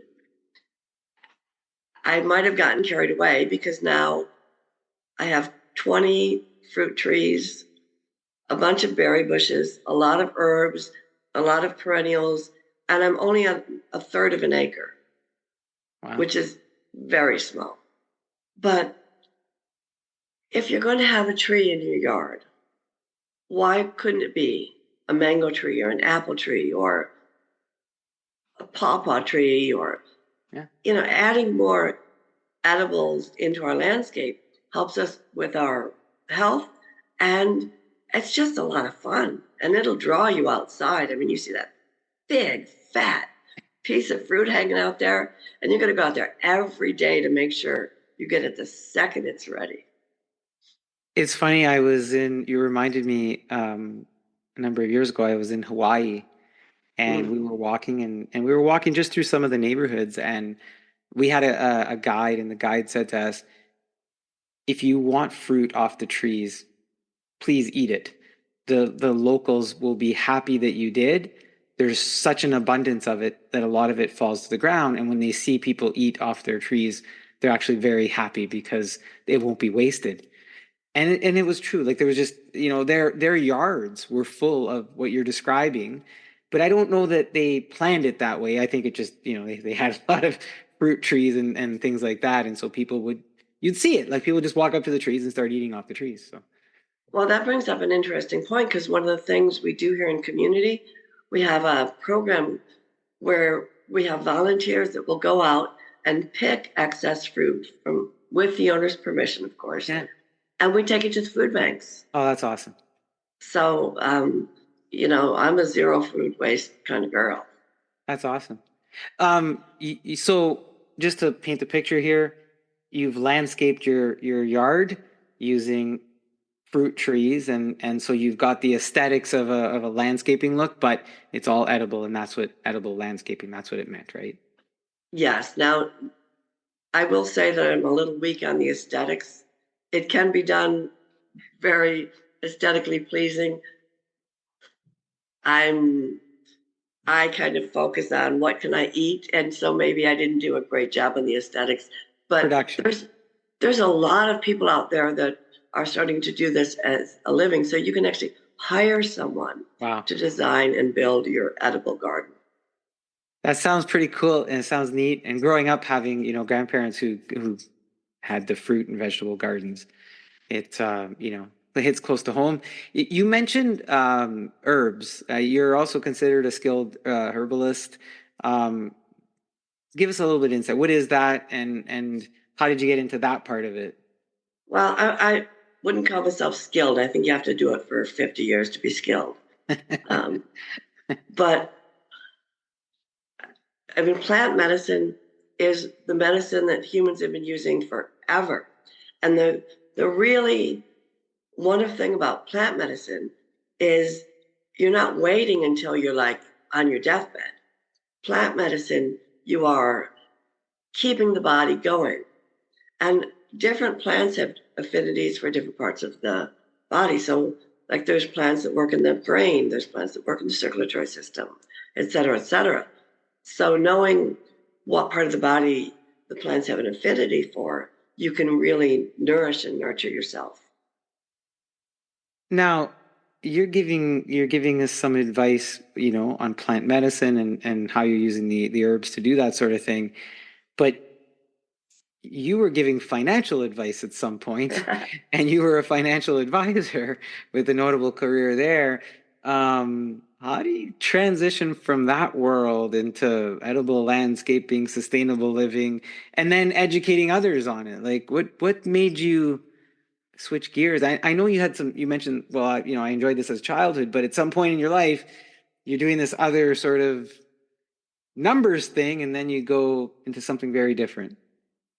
Well, so first of all, it's all about taking care of people, right?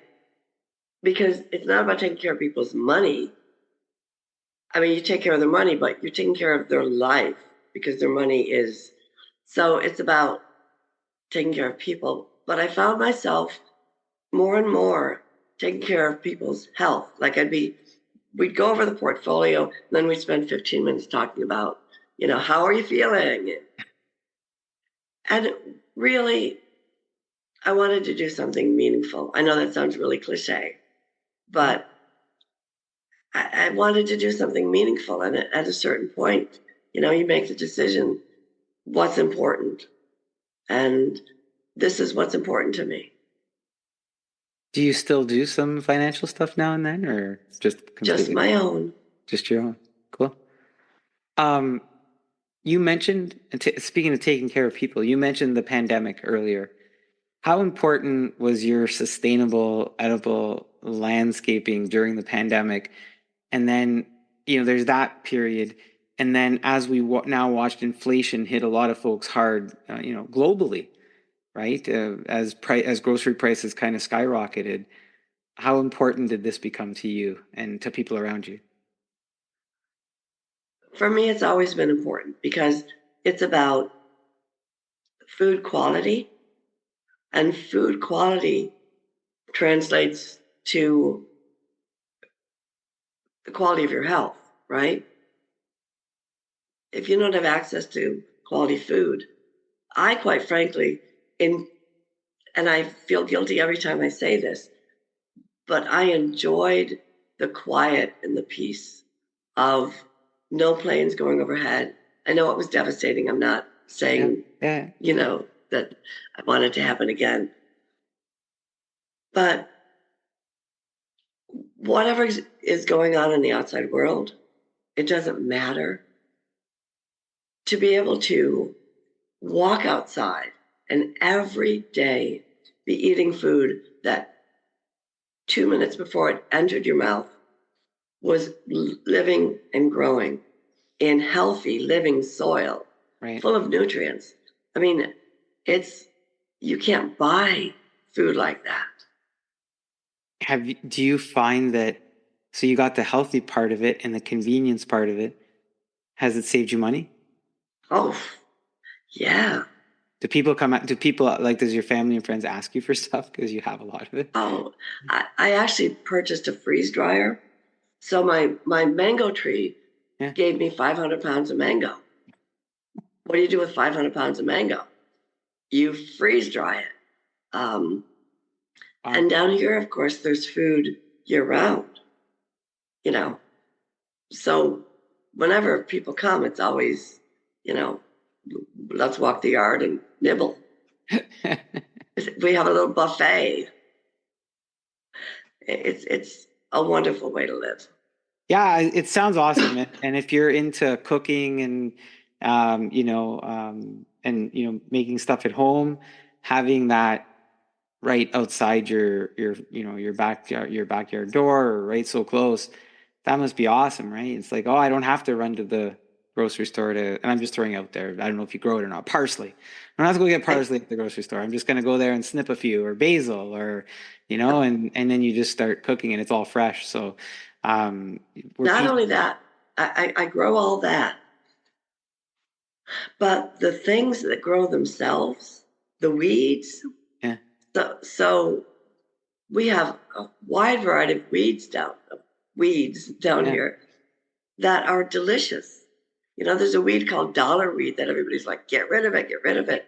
I'm like, okay, I'll put it in the salad, It's really, there's so much nutrition in these wild foods. Right. And zero effort. I mean, what could be better?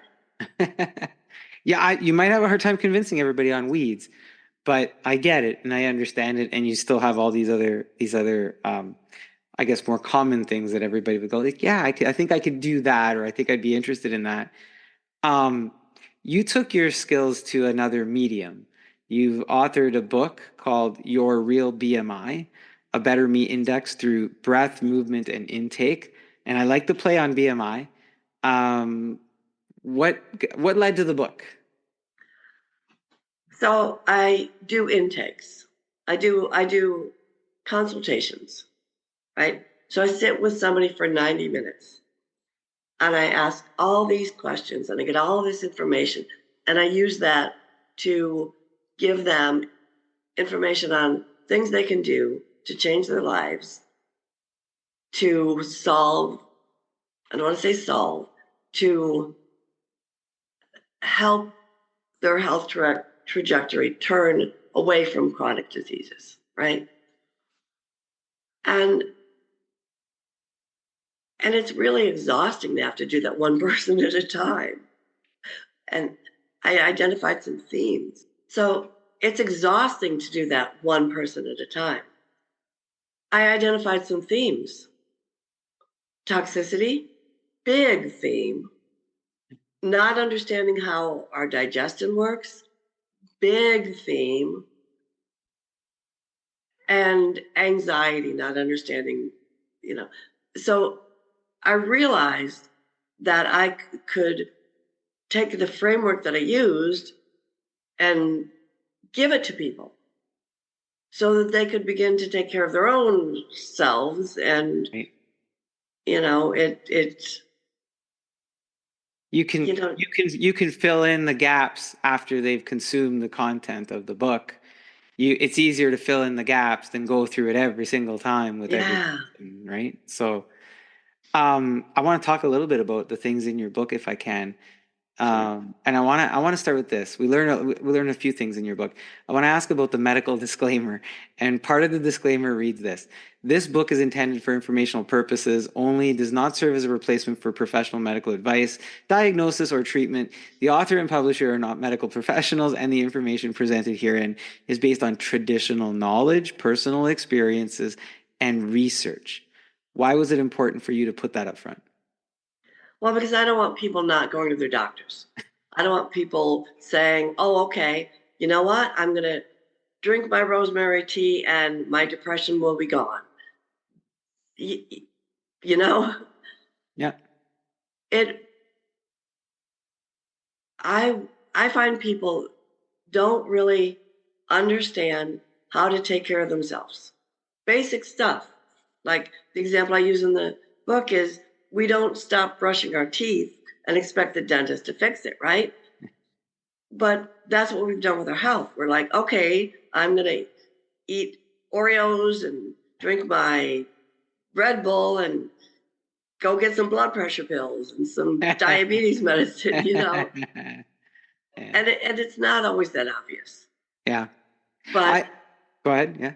But there's a direct correlation between processed food and declining health data. Yeah, so I was going to say it's meant to augment, to provide you additional information. The focus on healthy living and the other doctor stuff is kind of over here.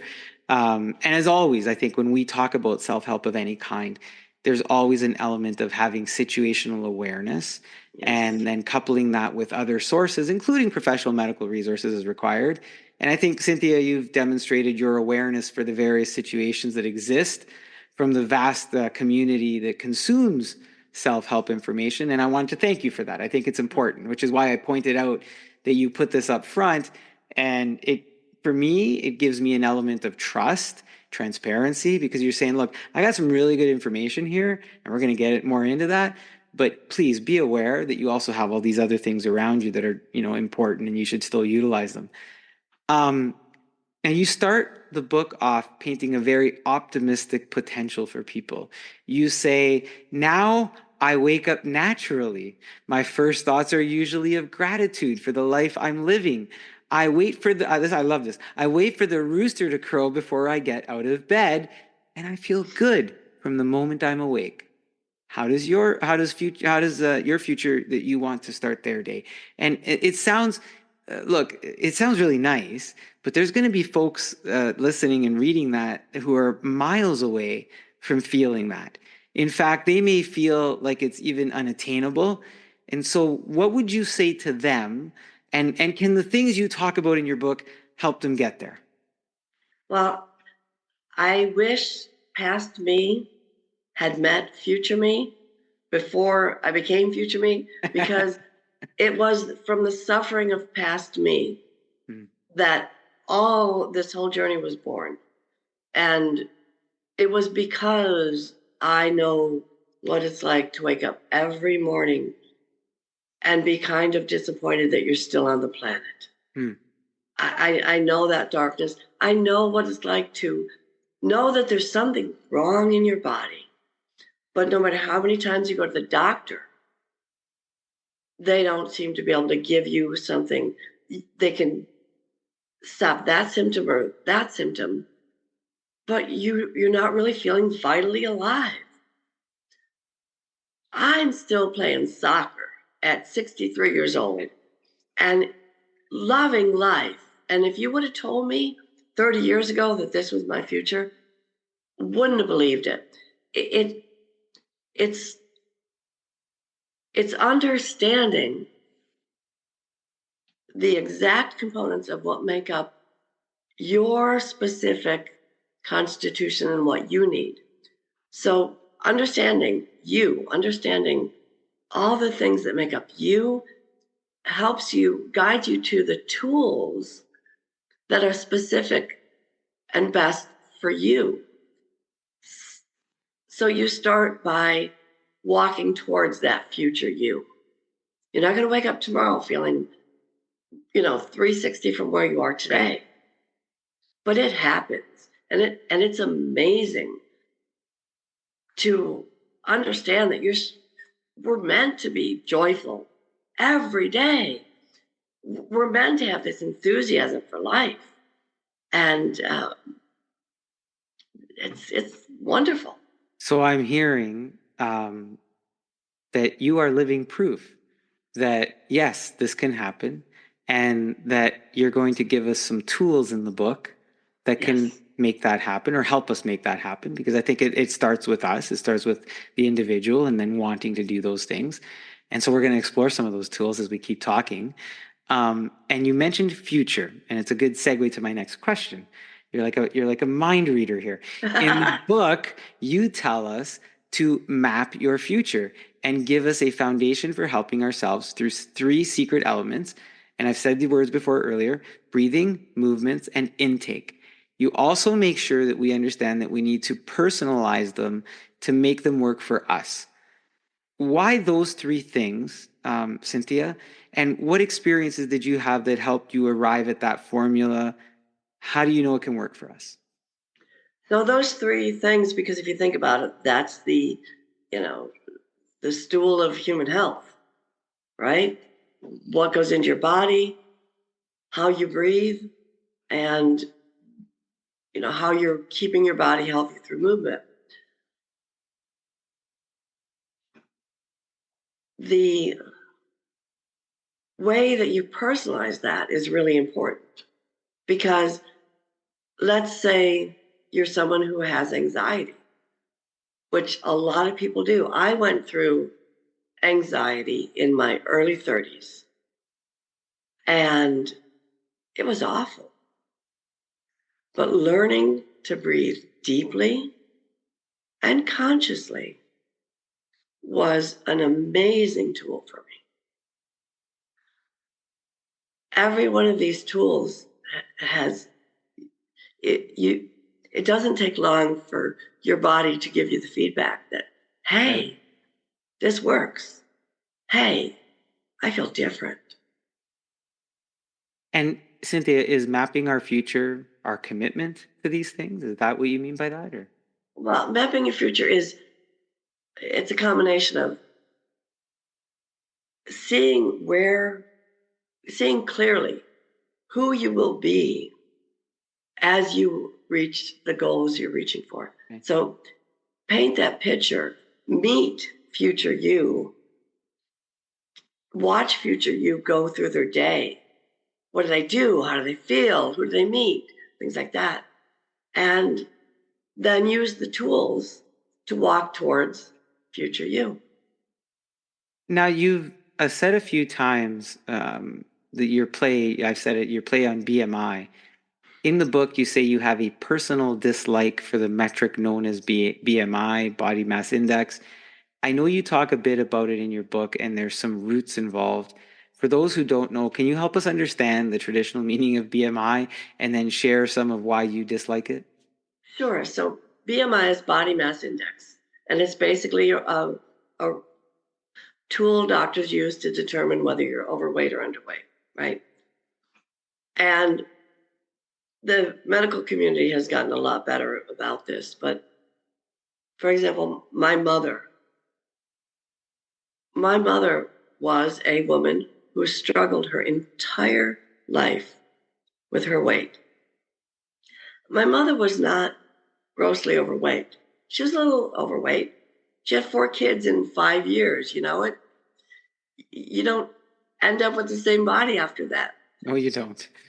but I watched her weigh out her food and eat this and try that, and deprivation. And there was so much suffering involved in that. Whereas if she could have been encouraged to be aware of the quality of the choices she made and be happy with the natural body she's supposed to have.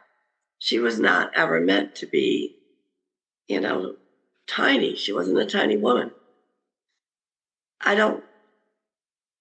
We focus so much in our society on how people look. And even, you know, the whole, you know, how do we age thing? You know, I want to see people's faces move when they smile. I think that's an important human connection. So I just think that we can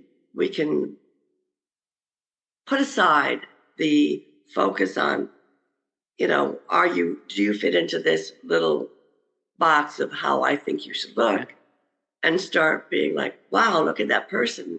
They're a great person. They have this or that or whatever. So I heard you use a term earlier, and I'm going to ask you a question about it now that ties into this whole BMI. as you explore your revised version of BMI, you say your body's size, shape, and natural movement. And I really like that you talked about movement of our face as well. You don't hear that very often, but it's important, I think, as part of our, how we approach our day and things like that. But your body's size, shape, and natural movements are all clues to your base constitution. Your base constitution is more than how you look. It's how you are meant to express yourself physically, emotionally, spiritually, and intellectually. Yeah, there's a lot there. What is really base constitution? Can you give us an example of how we express ourselves this way? And I just said there's a lot there. Does this happen all at once, Cynthia? There's the 5 elements, right? Earth, air, water, ether, fire. Okay. And we are all some combination of those.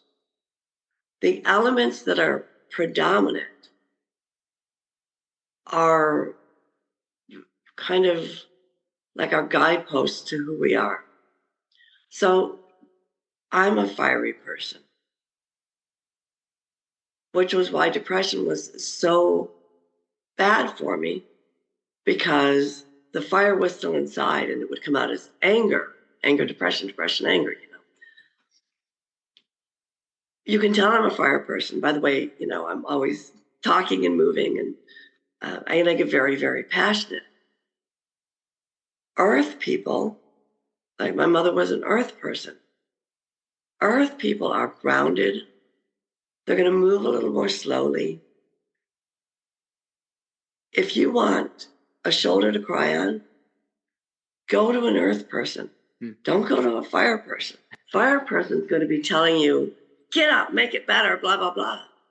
The earth person's going to be, oh, I feel you. And they're gonna absorb. Right. So the world works because we're all a little bit different, right? Ether people are usually more intellectual. So if you got a logical problem, find your ether friend. If you need somebody to be emotional with you, find your water friend. And none of us are pure anything. It's tendencies and imbalances and everything. But do you get into these elements like as part of the base constitution? Absolutely. Okay. And this is all based on different traditional modalities. So the different traditional modalities will mix and match the elements a little different. That's why I went all the way down to the base elements, because I think it's, the simplest version of the understanding. And then these all feed into your 3 BMIs, right? The breathing, the movement, and the intake. Yeah. So a fire person doesn't need to do breath of fire, right? But okay. Breath of fire is really good for a watery person or an earth person. Right. You highlight, and you're talking about breathing, you highlight breathing as one of the foundations for your work in the book and provide some history on it as well. And this might sound odd, but I think I would think that it's one of the hardest things for us to do. And people might say, we breathe every moment of our day. How can it be hard, Guido? And I'm referring to mindful breathing. And sometimes that makes us really focus on ourselves and being with ourselves. And that might be hard for some people for many reasons. What are some of the things in your book that helps us work towards better breathing? Well, it's all about understanding which breath is going to work for you with which state. Okay, so there's specific breathing for anxiety. There's breathing to bring energy. There's breathing to calm and slow the mind. There's breathing to help you get to sleep.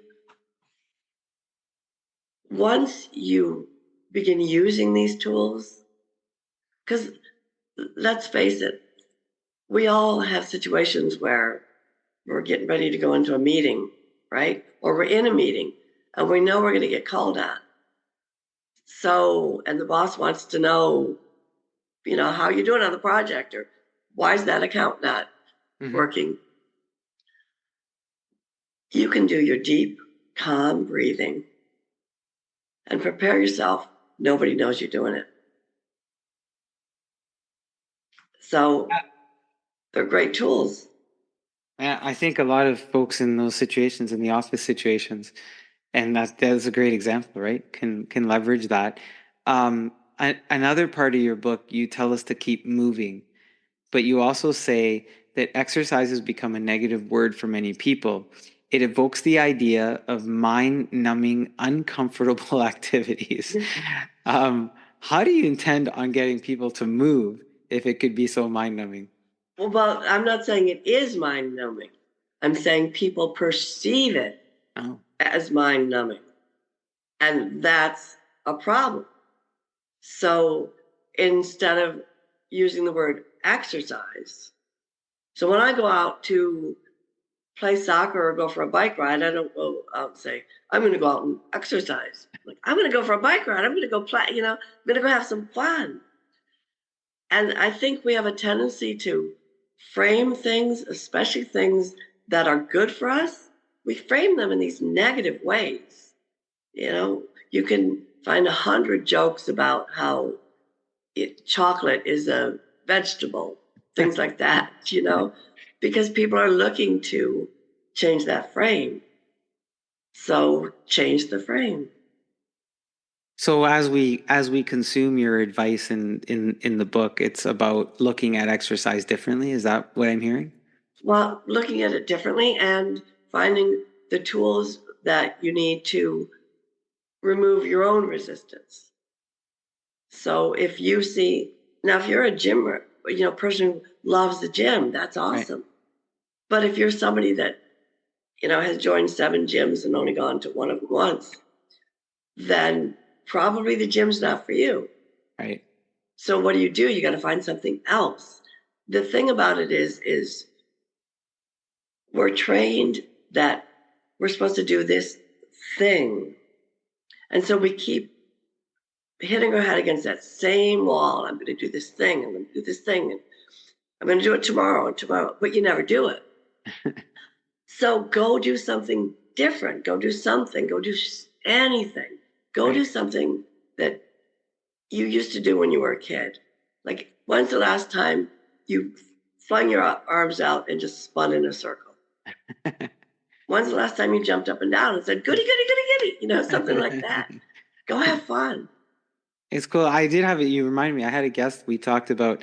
She's a laughter yoga master, and so laughter yoga, incorporating that, and it's we talked. It does seem silly sometimes, but like you're saying, if that spinning motion, it could seem silly, but it does fit into the movement category, and it is something different, and you are moving, and I think you're probably laughing while you're doing it sometimes too. Yeah. So we've talked a lot about in terms of nature and organic sustainability in the beginning in our health, but you also dropped this little bite in your book. People who know me are sometimes surprised by my love for VR workouts. Talk about something different. So for our friends who are more into technology in their desire for better health, help us understand your virtual reality integration and why it can be part of the moving journey. So the headset, right? Yeah. You slap on this headset and then you're boxing or you're dancing or you're drumming or whatever. Have you ever been in a virtual reality headset? No. Dude. I know. You'd think I would be with all this technology stuff I do, and I haven't. So what happened was, it was right before COVID. Yeah. My son-in-law put this headset on me and didn't give me any, gave me things, and all of a sudden there's things coming at me and I'm having a blast. And he was great. He went and made sure that I could get one right away because they were back ordered. Yeah. So he called around and found one at Best Buy. And it was actually super important because COVID came. And I couldn't play soccer for 2 years. Uh-huh. But I could do this. And no matter how unmotivated I am, I slap that sucker on and the music starts and stuff flies at you and you're just going. And it's so much fun. I thought it was interesting because,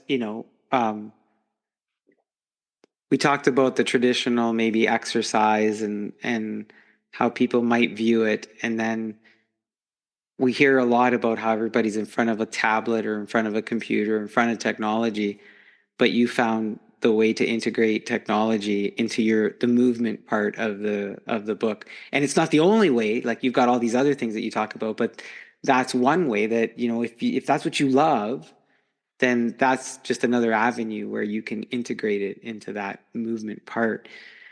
I'm going to give you some homework. Me? I'm getting homework? You're getting homework. I've never gotten homework from a guest before. You need to find a friend who has a VR headset. And try and it? You need to get either on Beat Saber or Supernatural. I recommend Supernatural. What is Supernatural? What is that? It's a subscription workout. So there's different music and there's boxing. So it's full body movement. You're ducking and you're weaving and you're boxing and there's lots of footwork. Okay. And it's all in time with music. And it's a blast. So we're plugging Supernatural. I'll check it out and I'll include for folks in the notes what Supernatural is so that they have a reference for that. Cynthia, your third foundation is intake, which really means what we put in our bodies. And that's food. And we started talking, right? Your edible food. You go outside, you grab your fruit. Given that you have a sustainable source right in your backyard, I'm not surprised that this is a considerable part of the book's content. I know we need balance, but is this the most important of the three in your BMI? I think it's the first one that you should look at if you're stuck. Okay. Because without proper nutrition, chronic disease in our country, I'm sure Canada has similar problems. In the US, we're 60% of our population has chronic disease and 40% has one or more. There's I think it's the triage theory of micronutrients. Basically what it says is, given a deficiency in micronutrients, the body will prioritize today's function over tomorrow's function. So what happens is you're barely getting enough to get through your day for your body to get what it needs. Mm. The body is barely getting what it needs to get through the day. It's not doing the repair functions. And so when I see people, I'm seeing people in their 20s and 30s and 40s, they're starting this cascade of things going wrong in their body. And it's because the body doesn't have what it needs for the basic, repair and maintenance, let alone the extra to do the thriving. Starts with intake, starts with what we put in our bodies. Yeah. And as the foundation to all three of the things you're saying, start there first. But is your book isn't structured that way? Like you tackle that one at the end. Yeah, because I had to go in the order: breath, movement, intake. BMI. No, but there's when I was going through the book, there's just so much on intake, and then you do something else. You introduce, and I said earlier, you introduce regenerative agriculture as part of that conversation, and then you say, but I'm going to push it out to the end. I'm going to push it out till later in the book. So what is is this part of it? What is regenerative agriculture, and why do you push it out? So our food system is like this tangled ball of yarn And if I were to pull on every one of those threads and talk about it, that book would have been longer than War and Peace.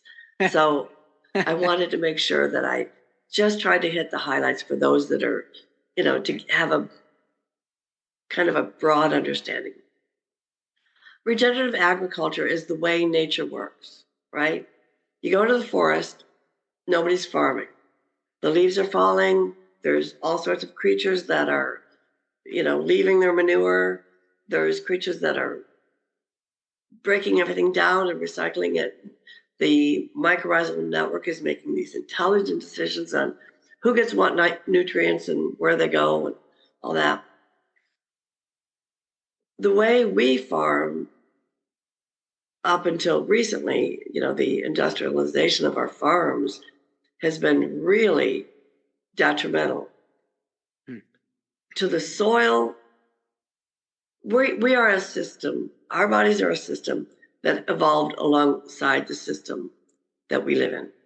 Regenerative agriculture simply goes back to the natural system of the inputs are all natural. So what goes into the soil is all natural.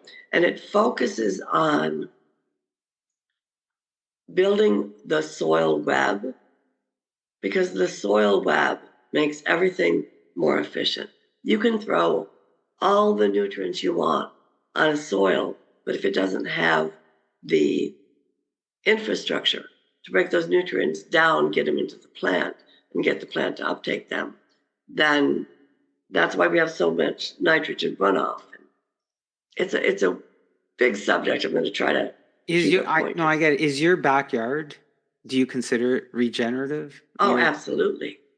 Wow. That's a big element. Yeah, it's not just, here I planted some fruit trees. You have a regenerative agriculture type of sustainability going on as well. Absolutely. I have chickens to provide the manure. Wow. I can't believe I'm about to say this, but human urine is a good fertilizer. So if you're a gardener, pop a squat in your backyard. It's good for the plants, just not on them. Near them? Well, plant adjacent. No, it's really So anybody listening to that right now, they're gonna think, "What are you guys talking about? Like, are you serious right now?" Yeah, but you are. Yeah. I mean, a lot of the fertilizers are urine based. So skip the middleman is all I'm saying. But so if you think about it, all these natural systems, right? Yeah. We haven't been sitting on porcelain thrones and flushing our waste away for that long. And when you think about the, hunter-gatherer model, we fertilized as we went. And when we came back around next year, we got the fruits of our fertilizer. Okay, got it. You also mentioned, I hope I say this word right, phytonutrients. Yeah. Why are phytonutrients important? And will you help us understand in the book if and how we should get more of them? So phytonutrients, think about your eat the rainbow thing, right? So your beta carotene, your polyphenols, tannins, saponins. Every plant has unique chemical compounds, phytonutrients, right, that interact with the body. Some are anti-cancer, some are, rejuvenative to certain systems. Some just help with basic functions. That's why you're basically putting a pharmacy in your body. So your body says, okay, we need some, whatever over here. Oh, they're already there. By eating a wide variety of plants, you're giving your body all these amazing tools.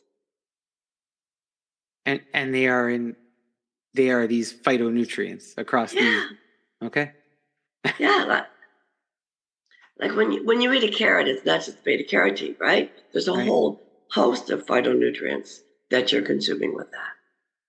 Interesting. And so if we didn't know about phytonutrients, so it was an interesting term, and I thought, sometimes we consume things, whether it's food or information or whatever it is, and through that consumption we have some kind of benefit, and we don't even know that we have that benefit. And that's what I wanted to highlight with the phytonutrient is we're getting something in.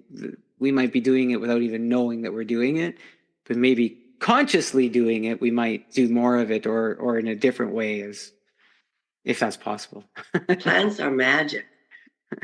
They really are. Like, plants are magic. It's not just the fun ones like the mushrooms, but the amount of good that your body gets from taking these in.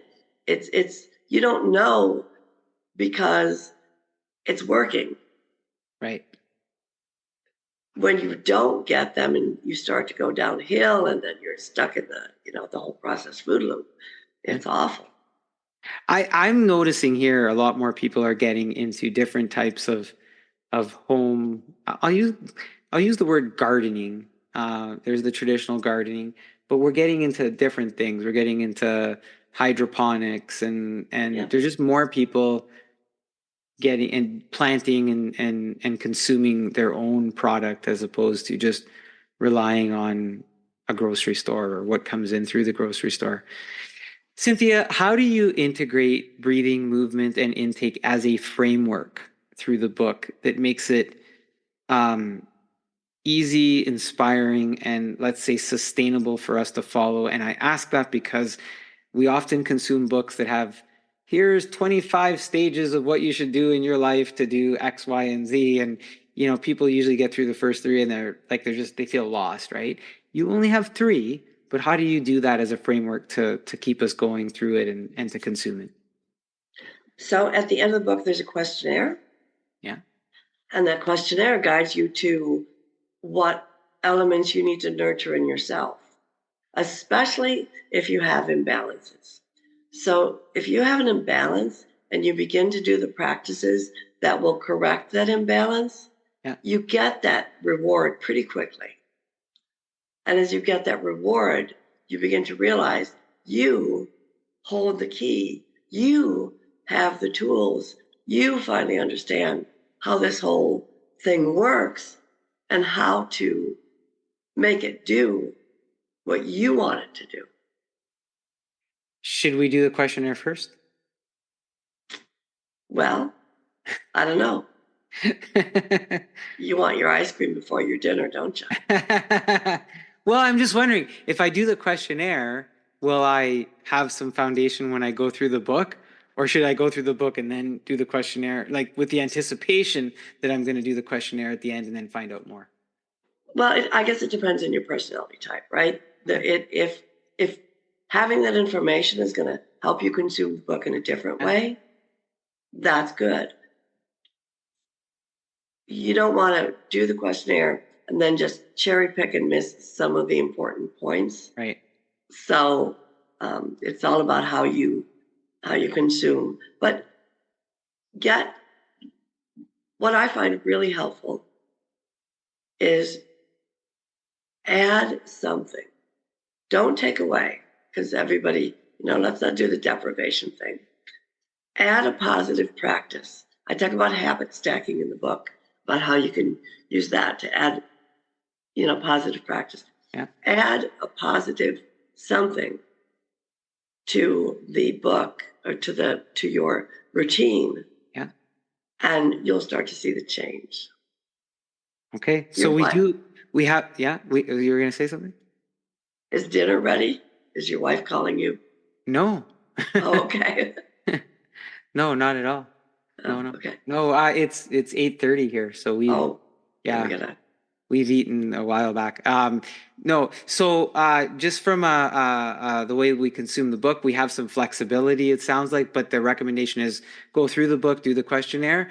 But if you're of a different personality type, you could still consume it by doing the questionnaire and then, going back. But it's important to consume all of it, not just, as you say, cherry pick, no pun intended, given we're talking about fruit and vegetables and trees. You have a website with a lot more information about you and your work, and it's called Florida Urban Paradise, and an inspirational introduction that reads, "Feed the system and the system will feed you." The site is at www.flurbanparadise.com, and we're going to invite listeners to check out the site. Where can we get our hands on the book? And do you have any additional insights on the website or your services that you can share? You can get the book on Amazon. And actually, I just finished my first work of fiction. And I weave these themes pretty heavily through that book. It's called MedPal. And it's, if you like tech, you might enjoy it. It's a near future dystopian with a little AI thrown in there. Cool. Are we getting an exclusive right now?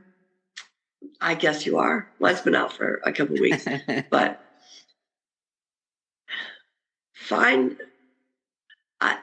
I guess I just want people to use whatever resources they can find to get themselves healthier and happier, because the more we're connected to our bodies, the more we connect to nature, the kinder we are to each other and to our planet.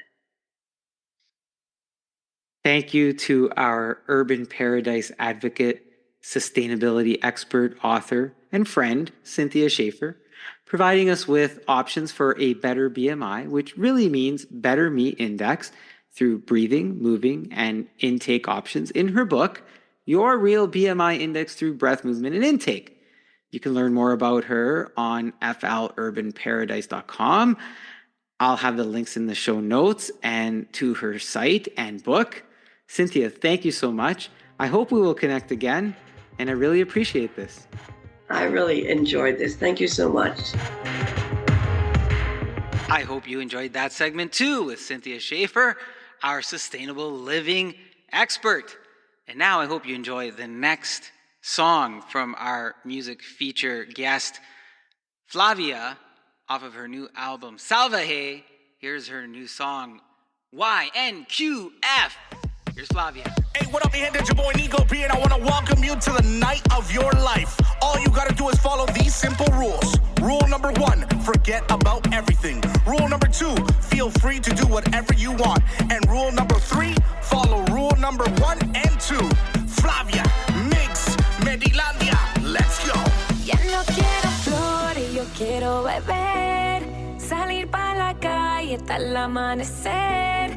Ahogar mis penas y pasarla bien. Que se pare el tiempo, ya vamos al 100. Let's go. Se subió, se subió, se subió. Y a la disco se prendió, se prendió, se prendió. Con los cuerpos en calor y el sudor se espumó. La melodía me llevó a otra dimensión.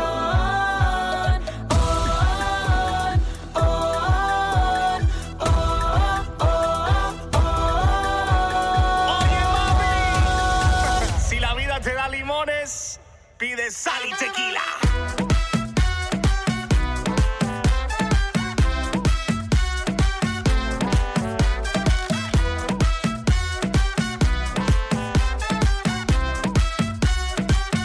Pide sal y tequila.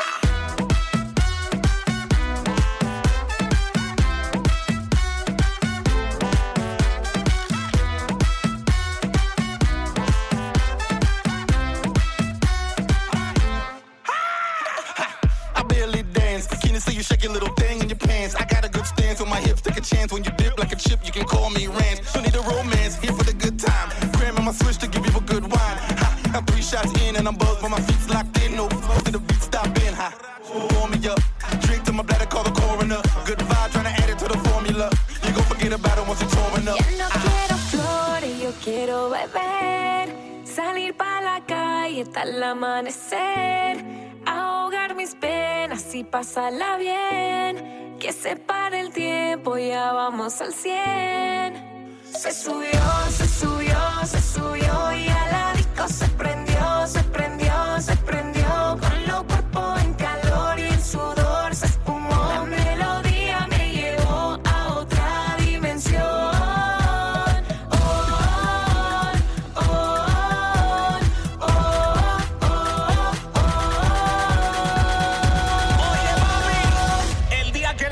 convierte en alcohol, me lo tomo en serio.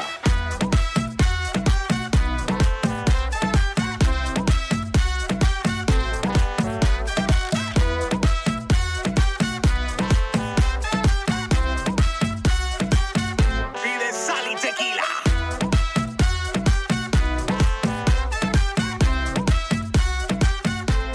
That is Flavia Abadia featuring It's Nico P, Miginomics, and Metalandia with her new song YNQF off of her new album Salvaje. Stay tuned for more Flavia a little bit later on in the show.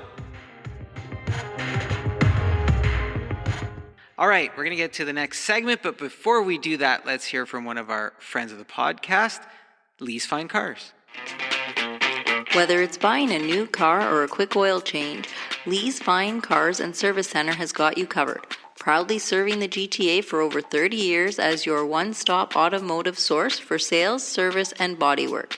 Come visit us at 87 Green Lane, conveniently located just south of Bayview and 407, or online at leesfinecars.com.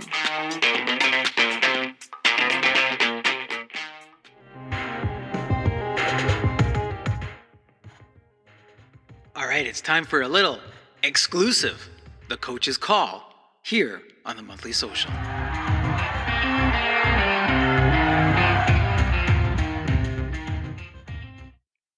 I'm hoping that the followers on the YouTube channel, which you can get to by typing in thecoachescall.com, aren't as upset because I haven't done a video of the coach's call in a little while, and I've done a couple of exclusives here on the Monthly Social, which I'm going to do right now. And the exclusive that I want to do right now is Formula One. And recently, we had Carlos Sainz winning the Grand Prix. He came in first. And what's happened is that some Ferrari fans are clamoring online. They're saying things like, "We've signed the wrong one. We should have kept Carlos, not Hamilton." Citing how great he is as a driver, and that they believe that Hamilton's on the way down and Carlos is on the way up. And look, part of me still is trying to come to terms with, do I want to see Lewis Hamilton in a Ferrari car, in a uniform, after all those years of watching him dominate in a non-Ferrari? But I think I can get over that. I mean, I still respected Lewis Hamilton as a world champion. Whether you agreed with, did he get special treatment and all these other things that kind of come into the conversation when someone in any sport has more success than maybe we as fans think that they should have. But look, when you look at Carlos Sainz and his performance, and you look at the standings this year, and he sits in fourth place overall with 40 points. Ahead of him is Verstappen, Leclerc, Perez himself. Then you've got Piastri, Norris, Russell, Alonso, and you have to look all the way down in 10th place for Lewis Hamilton. And the knock on Lewis recently was, well, if he doesn't have a good car, he doesn't try. And I don't know if I 100% believe that, but I do believe that he probably doesn't have as good of a car as Mercedes had, in previous years. So you look at the body of work and you say, well, this is just 1 year. And if you look at the standings in 2023, you had Carlos in 7th place and you had Hamilton in 3rd. And the point differential, you had Hamilton at 234, Carlos at 200. Hamilton didn't have any wins, but Carlos had 1. Hamilton had 6 podiums. Carlos had 3. In 5th, you still had Charles Leclerc. But in the scope of that body of work, you still had Carlos, who finished in the top 10. I then look and say, okay, well, let me look a year before that, in 2022.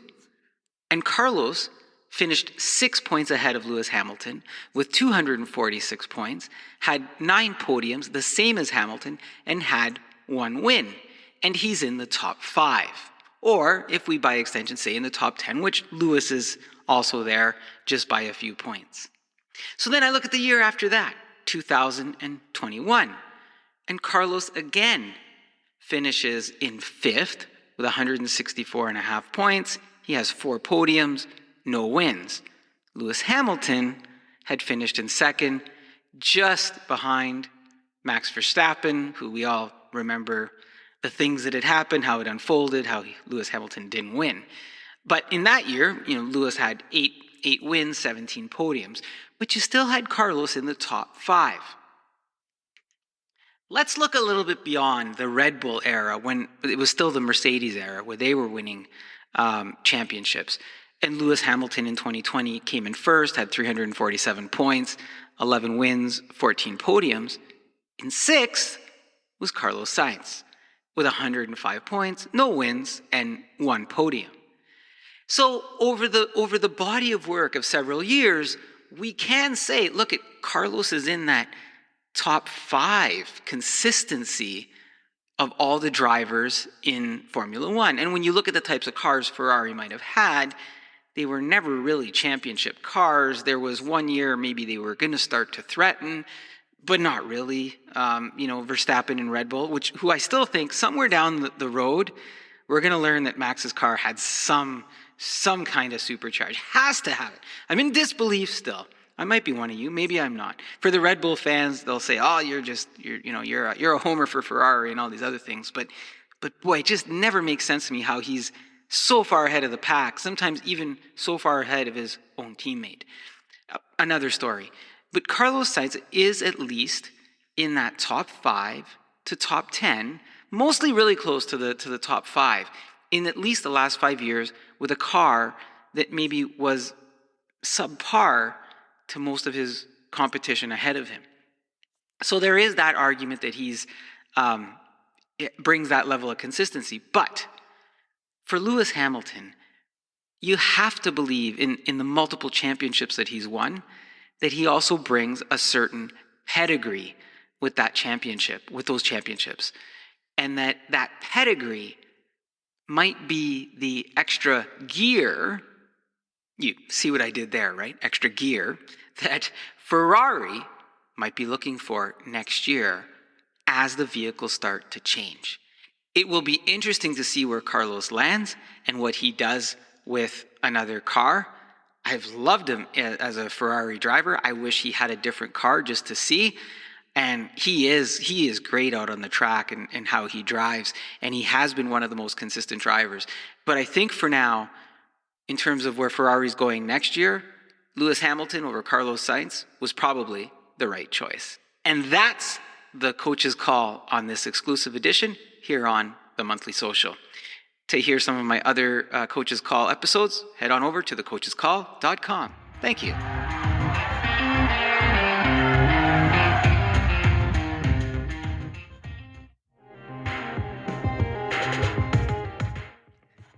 Okay, a few episodes ago, I started doing a segment called Weird Tales from the Sauna. And this is stuff that I just thought was a little different as I had gone to the gym and started observing some behaviors that were different than what I perhaps expected when I was going into the sauna. And so this segment may turn into Weird Tales from the Gym because weird stuff happens outside of the sauna as well. It seemed that there was a lot of things happening in the sauna. And so I started sharing those. And there's a couple for this episode that I want to share. And one of them is, I was sitting in the sauna, of course. And, the etiquette in the sauna is you either have a towel wrapped around you or you're wearing trunks of some sort. And this gentleman walks in and he's wearing running shoes, socks, and jogging pants. Now, the sauna is really hot. I'm sweating. We're all sweating in there, right? It's a sauna. And I look over, not for long, because I don't want to, center anybody out. But out of the corner of my eye, I'm thinking, how long is that guy going to sit in here with those jogging pants and shoes on? And isn't he going to bake? And aren't they going to be soaked? And, all these questions are running through my mind because I've never seen anybody wear their whole bottom half fully dressed in a sauna. And I'm thinking it's a little bit odd.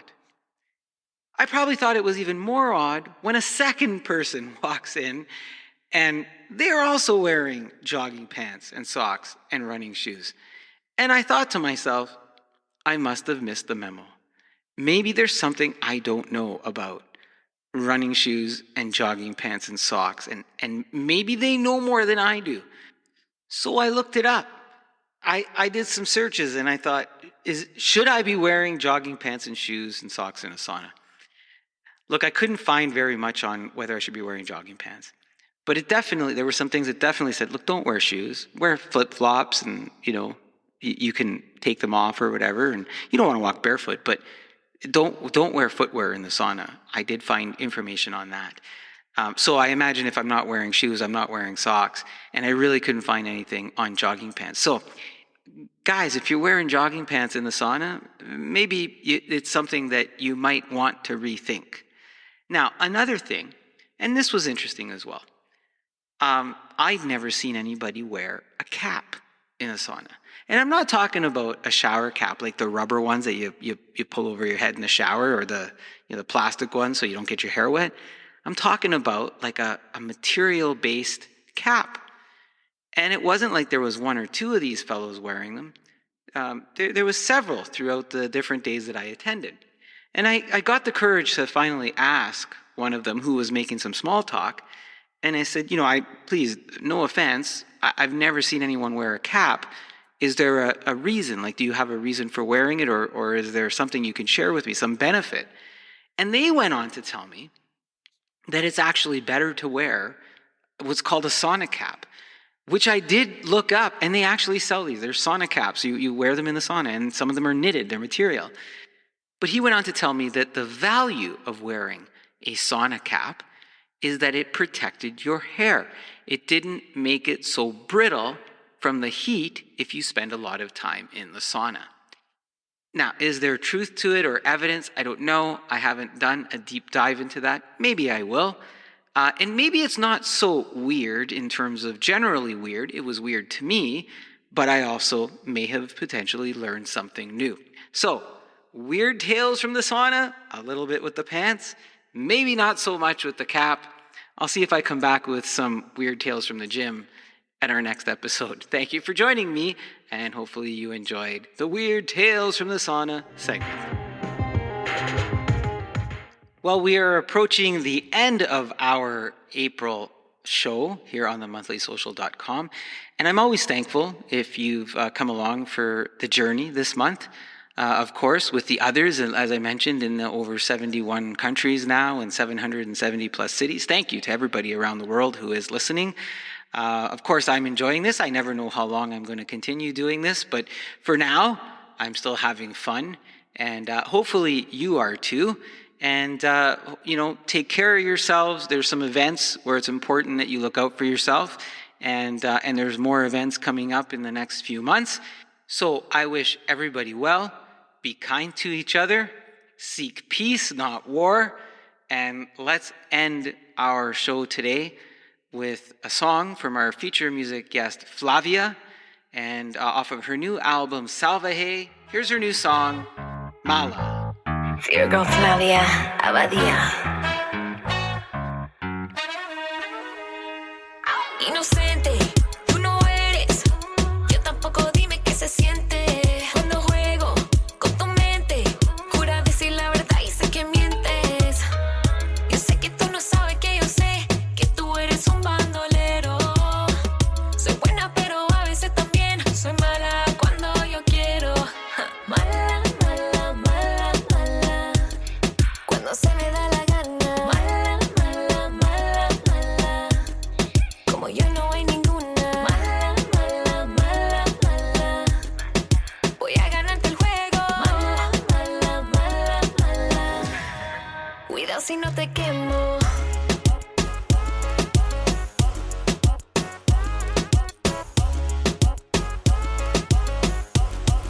Cuidado si no te quema. Ya no tengo ego porque ese jueguito ya me lo viví. No te hagas el pendejo, que esa cara linda ya me la comí. Sin remordimiento, papito, vamos a hacer que la cosa dure más, mucho más que un ratito. Sigue el movimiento, papito. Papito sabe qué va a pasar, ya verá dónde va, te lo permito. Ya noto que te pongo loco y te falta poco. Descubrí lo que te gusta, buscas en mi rostro. Ganaste la loto y así me pongo. Mala, mala, mala, mala. Cuando se me da la gana. Mala, mala, mala, mala. Como yo no hay ninguna. Mala, mala, mala, mala. Voy a ganarte el juego. Mala, mala, mala, mala. Cuidado si no te quemo.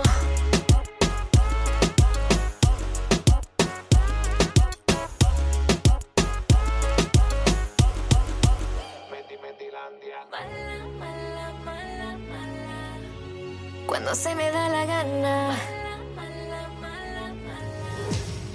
Como yo no hay ninguna.